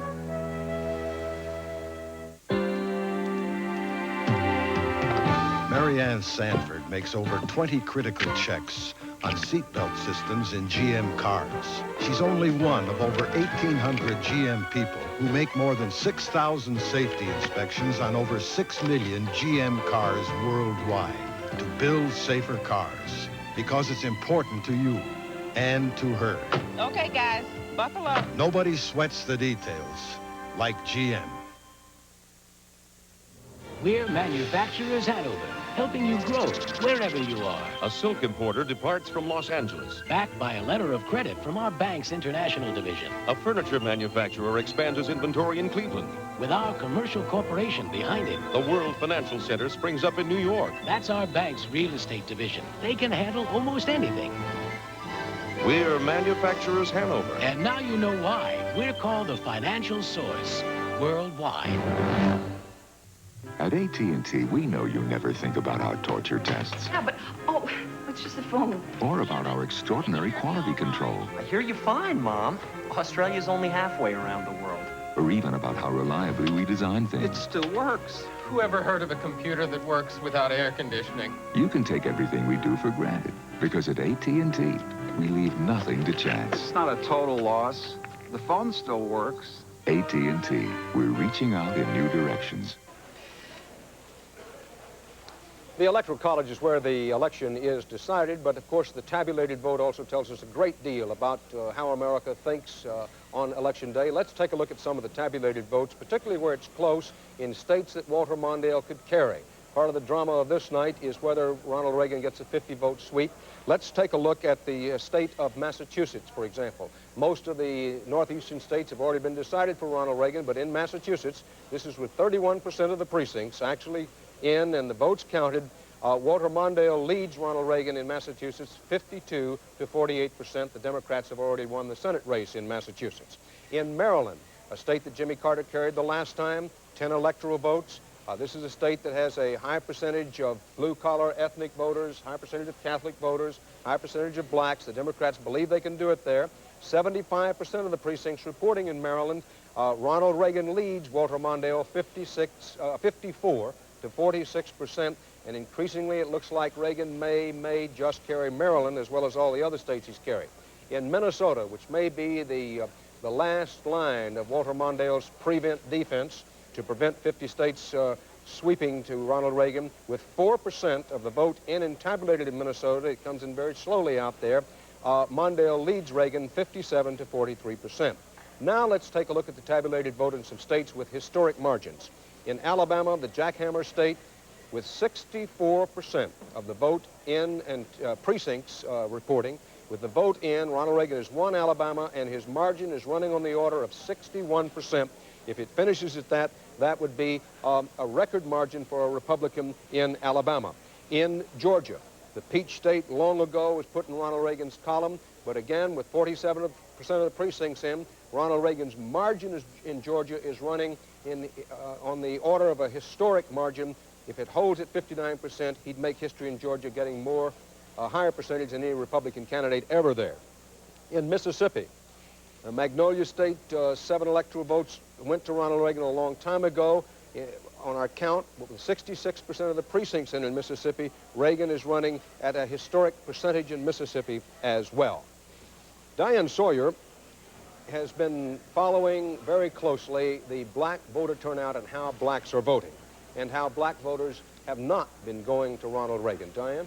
That's right, Dan. If we were in the business of giving out awards tonight, we would almost certainly have to give an award to the nation's black voters, one for sheer unswerving loyalty to the Democratic Party. We have talked here tonight among ourselves about some of the cracks in the old Democratic coalition, but the black vote is holding fast. Take a look at our figures. Our polls show that 88% of the black vote is going to Walter Mondale, and that's even better than the vote was for Jimmy Carter. Ronald Reagan is getting only 8% of that vote. And this means that black voters are heeding the call of Jesse Jackson and Walter Mondale just a few months ago. Our time has come. Give me your tithe, give me your poor, your huddle masses who yearn to breathe free, and come November, there will be a change because our time has come. Thank you and God bless you. V-O-T-E, vote, vote. V-O-T-E, vote, vote. We find black Americans, thanks in part to the leadership of Reverend Jackson, more engaged, more involved, more powerful, and more able to be a part of the strength and future of our nation. Now, just how much a part of the strength and future of the nation we'll learn more about tonight when we get the figures on the black turnout. As you know, black organizations tried to launch a major registration drive among black voters, probably topped by registration drives by organizations that tend to recruit from white voters. So we'll have those figures later on and be able to tell you more. But one thing's for sure, the Democratic Party is now a stronghold of black voters, and the black voters are going to be in a position to exert a lot of influence in the 4 years to come. Dan? Thank you, Diane. You know, you'll be hearing from election pollsters right on through the night. We all will. But we doubt if the results will match those of our friend Andy Rooney's and his poll. Andy? Well, Dan, I voted myself this morning in a small town in Connecticut. And while I was there, I did a little exit poll myself and an entrance poll. I noticed we aren't doing an entrance poll. I spoke to 3 people, and I have the results here.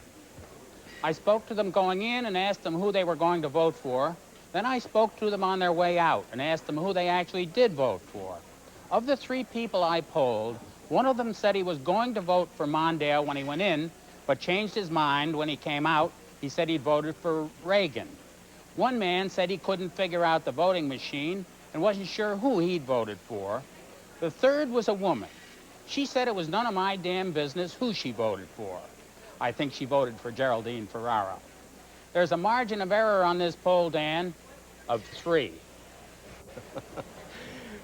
Andy, I don't think I'd touch that line, except I want to know the results later of your maybe poll. We'll get to that a little later on in the evening. Let's take a look at the national vote for the moment, if you will. Nationwide, 31% of the precincts reporting Reagan leads Mondale 59% to 41% Reagan with almost 17 million votes. In terms of the electoral vote count, 270 electoral votes needed to win. Ronald Reagan knocks it right off the charts. He already is assured of at least 416 electoral votes. He's carried every state where a decision is in so far. Walter Mondale has carried only the District of Columbia. Now, if you look on our map, the states still out are western states, which figure to be friendly, indeed, to Ronald Reagan, according to his estimates. But the Mondale people are holding out hope that in states such as Washington, Oregon, and California may yet go for Mondale. The little blink on the right-hand side of your screen is the District of Columbia, so small, those 3 electoral votes there, have to make it blink so you can see it. The map where the red stands for Ronald Reagan, the blue stands for Walter Mondale. Mondale has carried only the District of Columbia with 3 electoral votes. Ronald Reagan is already assured by our CBS News estimates of having 416 electoral votes. Now, there's some very, very tight Senate races still hanging. There's one in Kentucky where Dee Huddleston, the Democratic incumbent, is having a very difficult time holding off the challenge of the Republican judge Mitch McConnell. Very close race in Illinois. Charles Chuck Percy is fighting for his political life there. That decision not yet in. So far, the Democrats have picked up a net gain of 2 in the Senate. We started the night with a 55-45 Republican edge in the Senate. The Democrats thus far have picked up Howard Baker's old Republican seat in Tennessee. Albert Gore gets that. Tom Harkin has beaten Roger Jepsen, the incumbent Republican in Iowa, so the Democrats have picked up 2 seats in the Senate. The Republicans still retaining control of the Senate, and they're expected to do that. The question still begs, is Ronald Reagan's coattail long enough, strong enough to pull in a working ideological majority in the House? The Democrats are assured of retaining actual control of the House, but if Ronald Reagan can pick up 26 or more Senate seats in the House of Representatives, there's reason to believe he'd have a working majority. Now, at our last look, the needle was sort of pointing in the direction of, well, maybe Ronald Reagan will not get enough House seats to give him a working majority in the House. We still don't know whether that will be the case or not. And if you want to watch and say to yourself, well, now, what's important from here on out in this election? Ronald Reagan is going to be our new president. No question is more important than that question of, does he get a working majority in the House of Representatives? Now, the polls remain open in a number of western states. Any place in the country where the polls are still open, if you're a registered voter, we urge you to go to the polls and vote. Your vote does matter. It matters in the presidential races. We've said before, it matters in this regard. President Reagan, his aides, the Democrats, the Senate and the House are all going to be looking at the size of the Reagan mandate. It does make a difference. If you believe Ronald Reagan, you want him to carry all 50 states and the polls are still open, you're registered to vote, go out and vote that way. If you don't want him to do that, if you want to get Democratic incumbents to retain their seats, then go out and vote that way. Point is, if you're eligible, the polls are still open in your area, vote. Then come back and watch our coverage. Dan Rather at CBS News Election Headquarters in New York.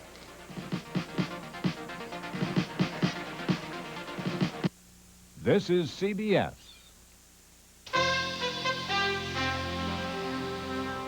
WCCO Television, in cooperation with Control Data Corporation, presents Election Night, 84. Good evening to you. To use a Dan Ratherism, there is a silver lining in the cloud that has been hanging over Walter Mondale's head tonight. While Ronald Reagan has already garnered, according to CBS News estimates, 416 electoral votes, many, many more than he needs, it now appears that Fritz Mondale will win his home state. ABC News says that Mondale has won Minnesota, and the first indications from our North Star election poll is that, and I indicate these are first indications, is that Mondale will win Minnesota by 6 percentage points. That's from our own North Star election All right, profile. let's see what we have in actual hard figures at this point, with just a smattering of only 3% precincts in. 57% to 42% for Fritz Mondale over President Reagan at this point.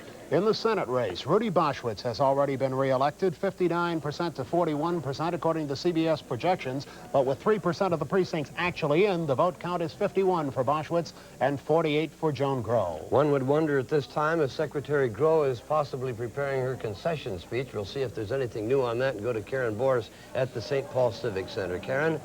Dave, what is new here is the announcement that by one of the networks that Walter Mondale will indeed carry his home state of Minnesota. You have never seen a party pick up and move quite so quickly as this one with that announcement.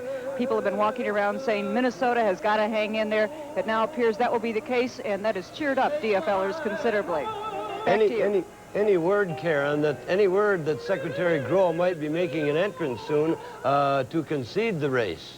It's our understanding that she will be here at 9:30 tonight, so she has probably left the place where she was waiting out the results, and we should be hearing from her momentarily. All right, let's see if Pat Miles has any more information on that. Pat? Dave, we are waiting for Joan Groh. She is expected to arrive here at about 9:30 to make her concession speech to this crowd. And the crowd that will greet her here, as Karen says, has picked up somewhat with the news that, in fact, Mondale has carried his home state. But I must say, you don't have to ask these people how they feel. You can tell by the way they look. They are subdued almost to the point of being sad here tonight. And it has not been a large crowd. They are anxious to hear Joan Groh. This will be the first time, as a matter of fact, that she has lost a campaign. Back to you. Thank you, Pat. The congressional race is in, at least some indication at this point, in District 1. That's the southeastern portion of Minnesota, a hard-fought contest down there where the incumbent DFLer, Tim Penny, has been going against his Republican challenger, Keith Spicer, and at this point, Penny looks like he is in the lead by something close to 14 percentage points. District 2, Vin Weber, the IR incumbent, way out ahead of Todd Lindquist, the North Mankato attorney. Weber looks like he's on his way to re-election. He was not expected to have a lot of trouble. This is an all-important race. District 6, the northern and eastern Twin City suburbs. Jerry Sikorsky was supposed to be in big trouble there. It could have been a really tight race. Well, right now, but with only 1% of the precincts in, he has a commanding lead, but we should note that's not enough to make any kind of conclusion from. District 7, Arlen Stanglin, on his way to re-election at this point over Colin Peterson, the state senator, DFLer, only 2% of the precincts in there. And in District 8, Jim Oberstar, who should be as safe as anybody can be on the Iron Range, has a commanding lead there. All right. We'll be back with more of our election coverage here at WCCO Television in just a moment.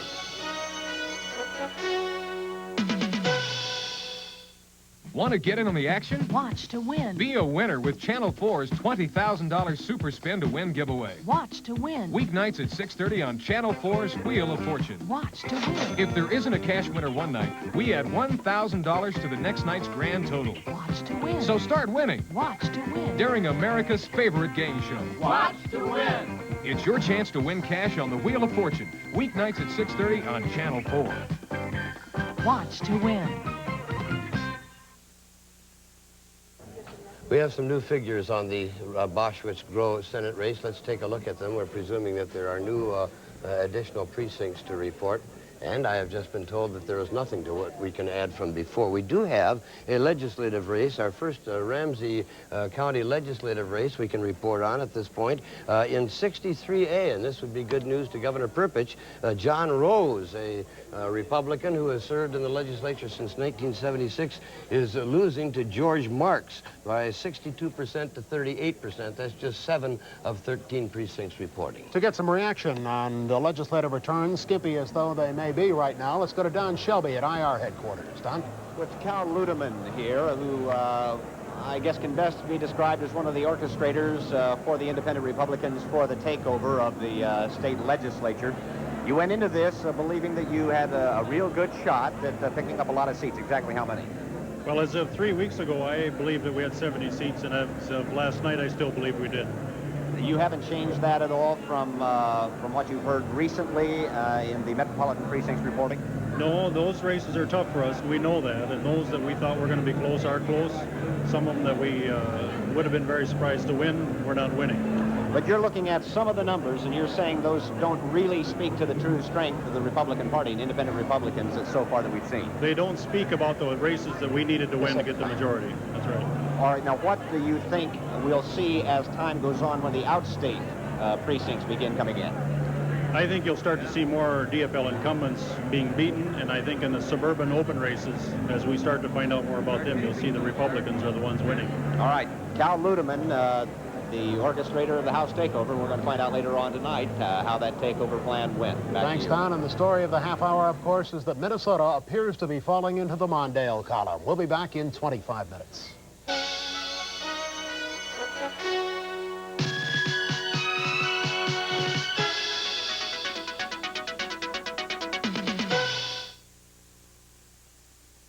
Honey, you wouldn't believe where they put me. Why don't you ask for some perks?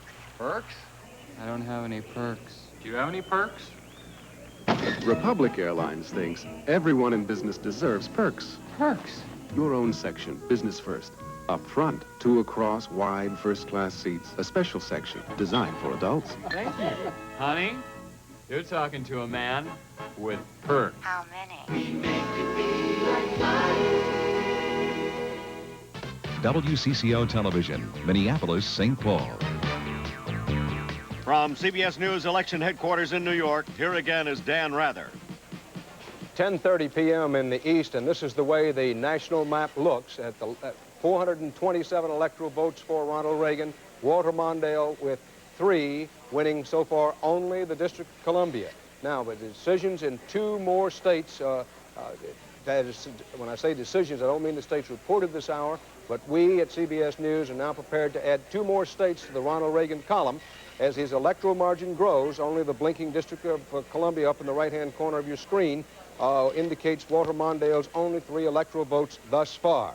Ronald Reagan has 427 electoral votes. His hopes of a 50-state sweep, which no president has ever done, those hopes are still alive. He still has a chance to get more electoral votes than any president in history. Now, in the state of Iowa, our CBS News estimate is at this moment that President Reagan has carried the state of Iowa. And let me correct myself and say that this is on the basis of a CBS News exit poll, our interviews with actual voters as they came out of the polling places. CBS News puts the 8 electoral votes that Iowa has in the Ronald Reagan column. Now, this is the case of the president's coattails not extending to the Senate race because a Senate incumbent, Roger Jepsen, has been beaten in Iowa by the Democratic challenger Tom Harkin, but Reagan keeps Iowa in the presidential election column for himself. And in Wyoming, 3 electoral votes. Ronald Reagan, as expected, beats Walter Mondale in Wyoming. Now, the big story that remains to be decided is, does Ronald Reagan's coattails extend enough to give him a working majority in the House? And Leslie Stahl, we're now beginning to see enough results to get the answer to that question, aren't we? We are, Dan. CBS News is ready to estimate, on the basis of tabulated votes, that Republicans will pick up around 14 seats. That's a little less than we had thought when the night started, given the enormity of the landslide, particularly in electoral votes. 14 is less than I think even the Republicans had thought originally. They were talking about 20 seats. But let's look at what this means. The current House is made up of 168 Republicans, 267 Democrats. According to our CBS News estimate, when the night's over, the Republicans will have 182, the Democrats 253, for a net gain of about 14. As I said, that's a little surprising. We have some reason, an explanation for it. A lot of key demographic groups are splitting their ticket. The majority of Catholics voting for Reagan, turning around voting Democratic for Congress. Working women, 51% of working women voting for Ronald Reagan, turning around voting Democratic. We have young voters voting overwhelmingly 2-to-1 for Ronald Reagan, voting 49% for a Democrat, and the same in the South. In the South, Ronald Reagan is beating Mondale 60 to 36%, but they are splitting their vote when it comes to the Democrat. Let me give you 2 examples of incumbent Democrats who are expected to lose, both extremely vulnerable. They have held on tonight. First, in Ohio, in Toledo, a woman, the incumbent Marcy Kaptur, class of '82, has defeated Frank Venner, the Republican. Dan, he's a TV anchorman. He's the Dan Rather of Toledo, Ohio. Now, who is this? This is Frank Venner, has been defeated by Marcy Kaptur. He is the Dan Rather of Toledo, Ohio. Well, I hope you've He's been gotten defeated, his though, Dan. approval. Been defeated. Well, I can relate to that. I'd like to say, Leslie, that he's the Dan Rather of Ohio. Toledo, Ohio. He may have been beaten, but not defeated. I'll go with that. I endorse that. Can I tell you about another? Let's move quickly along. Please, let's move quickly along. In Indiana, in Muncie, the incumbent Phil Sharp has won re-election against a conservative Republican, Ken McKenzie, who latched on to Ronald Reagan's coattails and did not win. So, Dan, you see that the Democrats who ran ads urging voters who were going to vote for Ronald Reagan to vote for Democrats as an insurance policy against too much of a conservative tide in the Congress seem to have been successful with that approach. 14, as I say, is not that significant a victory. Well, we need to say that this is our CBS News estimate. As we've tried to say many, many times before, that figuring out how the House is going to go is a very difficult and dangerous line of work. That's our estimate at the moment. Now, in fairness, President Reagan's people, the people who ran his campaign, the people who did his polling, had been saying for a long, long while that they thought they'd pick up somewhere between 12 and 16 or 17 seats. However, in the last week or 10 days, they began to say, well, we just think we might get 26 or 30, didn't they? Well, a lot of the Republicans in Congress were saying 20. I always thought the White House was being a little conservative, so when we got to 20, we would say it was a major victory. I would say overall the Republicans thought they would do a little better because I think they did see the president's victory. But let me say something even about 14. The president had a lot of very close votes in the last Congress. MX missile, that only passed by 1 vote. 14 can make a big difference. School prayer, there was a vote on vocal school prayer, denying federal funds to districts that didn't allow vocal school prayer in the schools. That only lost by 21 votes. That's 11, just 11 more Republicans would have helped there. No question, a pickup 14 would be helpful to the president, No but it question. doesn't speak loudly to his mandate and the mandate for all of his policies. Correspondent Terry Drinkwater talked to Senator Gary Hart, who lost to Walter Mondale, of course, in the Democratic primaries, and Senator Hart told Drinkwater that this does not amount to a Reagan mandate. Ronald Reagan, there was some discussion earlier this evening about a mandate. Ronald Reagan chose not to seek an issues mandate. He won a popularity contest. By being vague, by being general, he did not put forward an issues or vision for this country's future or issues platform. And so, at most, his victory is a triumph of personality and not of policy or program or direction. You make it sound as if the Democratic Party were in pretty good health tonight. Now really, what, aren't there problems? I Well, understand. sure. I think there are problems in our party. I think there are problems in the Republican Party. Everyone agrees that about 8 a.m. tomorrow morning, the Republican Party is going to fly in about 18 different directions as the struggle begins for leadership in 1988. As of 8 a.m. tomorrow morning, Ronald Reagan is, in effect, a lame duck leader of his party, and everyone agrees there's going to be a tremendous scramble, and a much, if I may say so, bitter scramble in the Republican Party for its future leadership than in the Democratic Party. Our CBS News coverage of what Ronald Reagan's re-election will mean to you continues after these messages.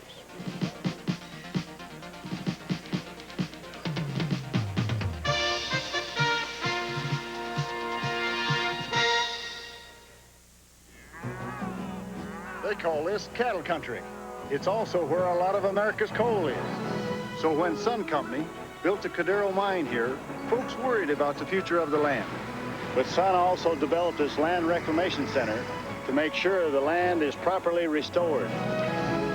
At Sun, we think putting our energy back into the land is just as important as getting it out. Where there's sun, there's energy. MasterCard, I'm bored.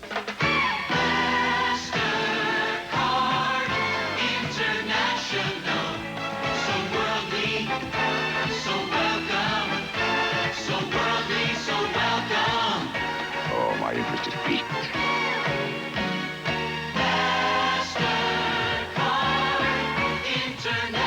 MasterCard, I'd follow you anywhere. You're about to enter the world of a new technology called X-ray microscopy.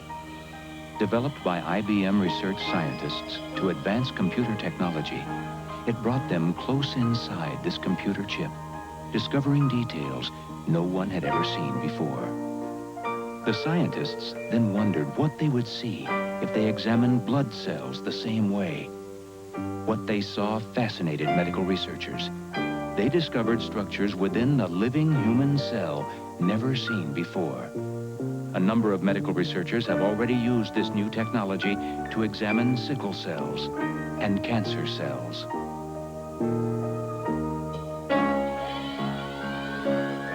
X-ray microscopy, an example of how IBM research can contribute not only to business, but to life itself.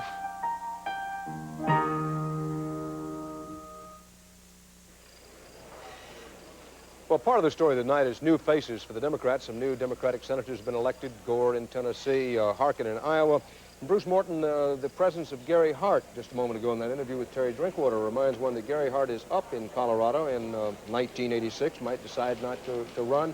He reminds us the Democratic Party is changing. Well, he said something about it's going off in 18 different directions tomorrow, Dan, and I think that may be about right. The old Democratic Party, the old New Deal coalition, died. It probably really died in the late 60s, and Watergate concealed that for a while. But the most stunning political fact, I think, is that the last time the Democrats on a presidential level carried white voters in the United States was 20 years ago, in 1964. What happened since then, I think there have been what you might call 3 fault lines in that old coalition. One was when middle-class Americans turned against social welfare programs, spending programs. I think they were for them as long as they saw them as a way for people to get up the ladder into the middle class. But when they began to see them as permanent entitlement programs for the poor, they turned against them. That was one. The second was when the civil rights bills of the 60s pitted North against the South within the Democratic Party. And the third was when the Vietnam War pitted generations, one against the other, within the Democratic Party. All of those things have happened, concealed, as I said, briefly by Watergate. And I think it's not to say that these folks won't vote Democratic some other year if the issues change, but that old automatic, you can count on these groups coalition is gone. And the greatest support for Ronald Reagan in a day in which he got tremendous support came from white males in this country. White males, especially in the South, but all over the country. Well, that brings us to Jesse Jackson, Democrat, who was a candidate for president during the primary campaign. And Jesse Jackson is with us this evening for an interview. Good evening, Reverend Jackson. Good evening. It is not a very good evening for the Democrats. And among other things, in virtually every state, working-class whites have abandoned Walter Mondale. Are you one of the reasons they've done so? Well, of course not. The fact is, this trend has been going on now for 20 years. It did not start this year. And there's a great body of poverty and pain amongst white people that's not being adequately addressed. Reagan somehow appealed to the white male macho and sense of security, whereas we obviously must address it more directly. The record-breaking black vote this time around is the reason why Heflin won in Alabama. He only got 44% of the white vote. The black vote got him over. It's the reason why Gore won in Tennessee. It's the reason why Hunter's put up a fairly good race in North Carolina. So we must build upon this record-breaking black vote. And blacks and whites in this country have converging economic interests. The fact is, in every poverty-stricken category, it's more white than black and brown and more female than male. We must step in that gap and give people a sense of hope and not just allow them to settle for prayer clause and flags. Reverend Jackson, if a Democrat, someone who really wanted Walter Mondale, were to come up to you and say, Reverend Jackson, after all is said and done, what happened with you is more was said than done, that you didn't really turn out the black votes that you said that you could turn out, particularly in the South. How would you answer him? It's not true. The fact of the matter is the black vote is the largest and most consistent and loyal block of Democratic votes. Women said, in effect, if you do not put a woman on the ticket, we will, in fact, not support the ticket. A woman was on the ticket. They did not, in fact, support the ticket. The other members of the Democratic family, the women, the workers and labor, the Hispanics, the Jews, and the youth, in fact, stick with the Democratic coalition. We can win. We lost terribly in 1972. We bounced back by 1976. We have reason to know that much of Reagan's perception strength is going to give way to reality in just a matter of months. Tomorrow morning we should wake up, smile through our tears, start organizing for 86 and for 88. Reverend Jackson, I want to approach this question with some sensitivity, and I know you want to answer it with some sensitivity, but on the other hand, let's talk straight, as you always try to do. Does the result of today's election indicate a widening white-black split in this country? Well, I do not think so. I think that blacks simply voted their best interest. Many whites did not vote their interests. After all, when you have 90,000 corporations making a profit and paying no taxes, and people making 2,000 below poverty paying taxes, that's not black-white. When one looks at 8 million more people in poverty 4 years later, with cheese and butter lines longer without meat and bread, that's not white-black. There are some other more basic problems that we must address. Among others, there are 10 million people unemployed, 12 million working part-time, and we did not tackle the jobs issues head-on. That must be addressed. But I think we must say that Fritz Mondale and Geraldine Ferraro ran a highly spirited campaign, one with great character and great integrity, and we simply must face the fact that we are now the down part of a cycle, wake up tomorrow morning moving toward regrouping, broadening the base of our party, and showing evidence of our strength in 86, moving on toward 88. Thank you very much, Reverend Jesse Jackson. Thanks for being with us. Our CBS News... We're going to interrupt the CBS election coverage. We understand there is some action taking place at DFL election headquarters at the St. Paul Civic Center, where Karen Boris is standing by. Karen? Yes, Dave Jonegro has just entered the hall. As you can see there, she is making her way toward the podium. They have been waiting here for about a half an hour since it was announced that she would be here. She has just arrived at the podium. They are giving her a strong ovation. It is known here that she has lost this race. Going back and thanking some of her supporters. She has been waiting the results not far from the Civic Center with close friends tonight. I talked to her campaign manager earlier, who said her mood was very good, that she was kind of upbeat, and now getting the ovation from the crowd. Thank you. Thank you very much. Thank you. 5 months ago in June, I stood at this platform and I accepted my party's endorsement. We celebrated a victory and we began a journey. All of you, this party and I did my best. Now the people have spoken. Let me read you the telegram that I've sent to Senator Boschwitz. You have won a clear-cut victory. My congratulations to you and your family. I wish you continued wisdom and courage in helping lead our country over the next 6 years. Sincerely, Joan Grove. No one has worked harder or meant more to me during this campaign than my family. And let me introduce them to you tonight. My parents, Art and Brownie Anderson, and my children who are with me this evening, Michael, Colleen, and David.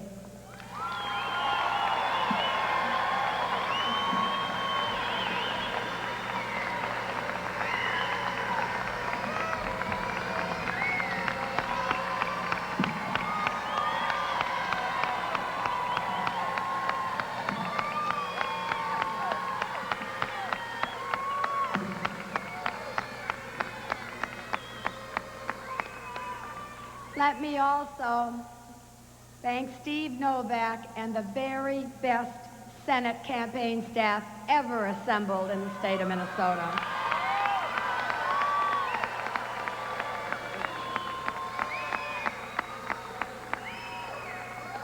My special thanks to the thousands of you who volunteered from every part of Minnesota, who gave of your time and your talent and your ideas, and you gave a large part of your hearts to this campaign.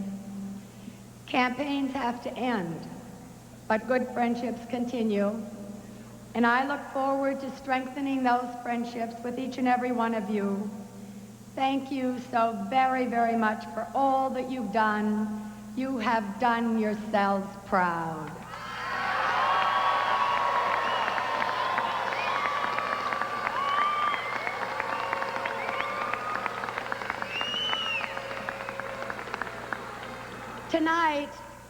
Tonight I want you to be happy. I know that no one likes to lose. I've run 5 times. The 4 victories were very important, but so is this defeat.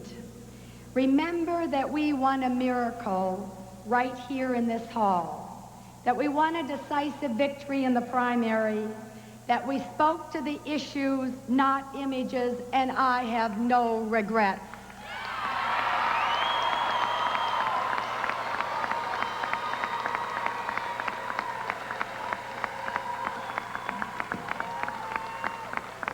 On the issue of arms control, we said that you stop the arms race when you stop building nuclear weapons.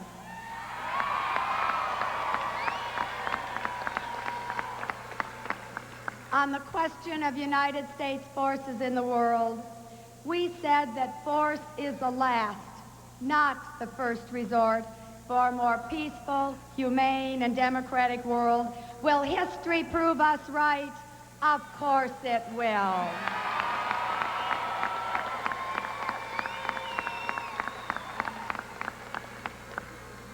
On the issue of fairness, We said that Social Security must be protected, that family farmers deserve a fair price, that steel workers have a right to fair trade. Could we have said less?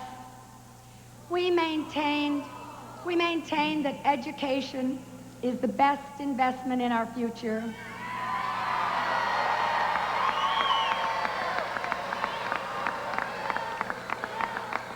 That middle and lower income families have been taxed enough, that the government must live within its means, military spending must be reduced, Washington must pay as it goes.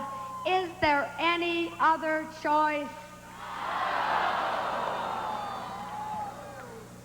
On the fundamental question of human rights, we said that no one's rights are protected unless everyone's rights are secure, and that's true for all of our citizens.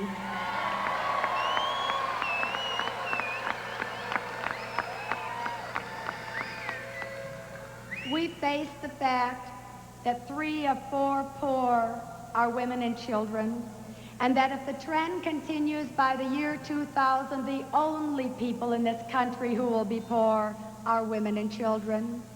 We said that women must have equal rights, including the Equal Rights Amendment, that after 200 years, women deserve to be in the United States Constitution.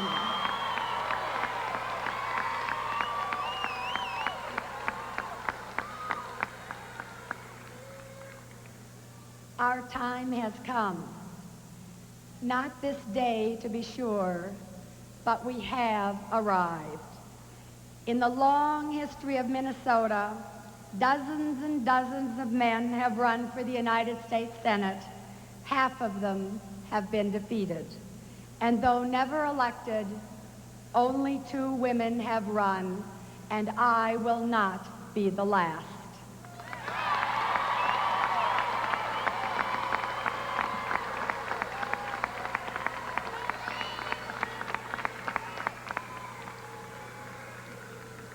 I began this campaign a little more than a year ago with a quote from Robert Kennedy, in which he said that every time a person stands up for an ideal, a tiny ripple of hope is sent forth that one day will become a wave. Well, I recall that after the television debate, fathers would bring their daughters to me in excitement to sign the program of the debate. And I remember the words of an older woman who came to me at a senior citizens picnic on the Iron Range who said, "Joan, you just keep after them. You make me so proud."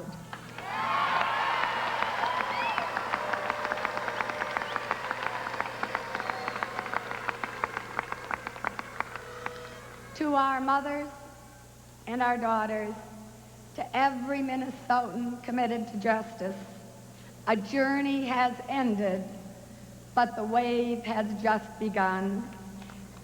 Join me, please, in looking forward with hope. We set out to make a difference, and we have, and we will. Thank you.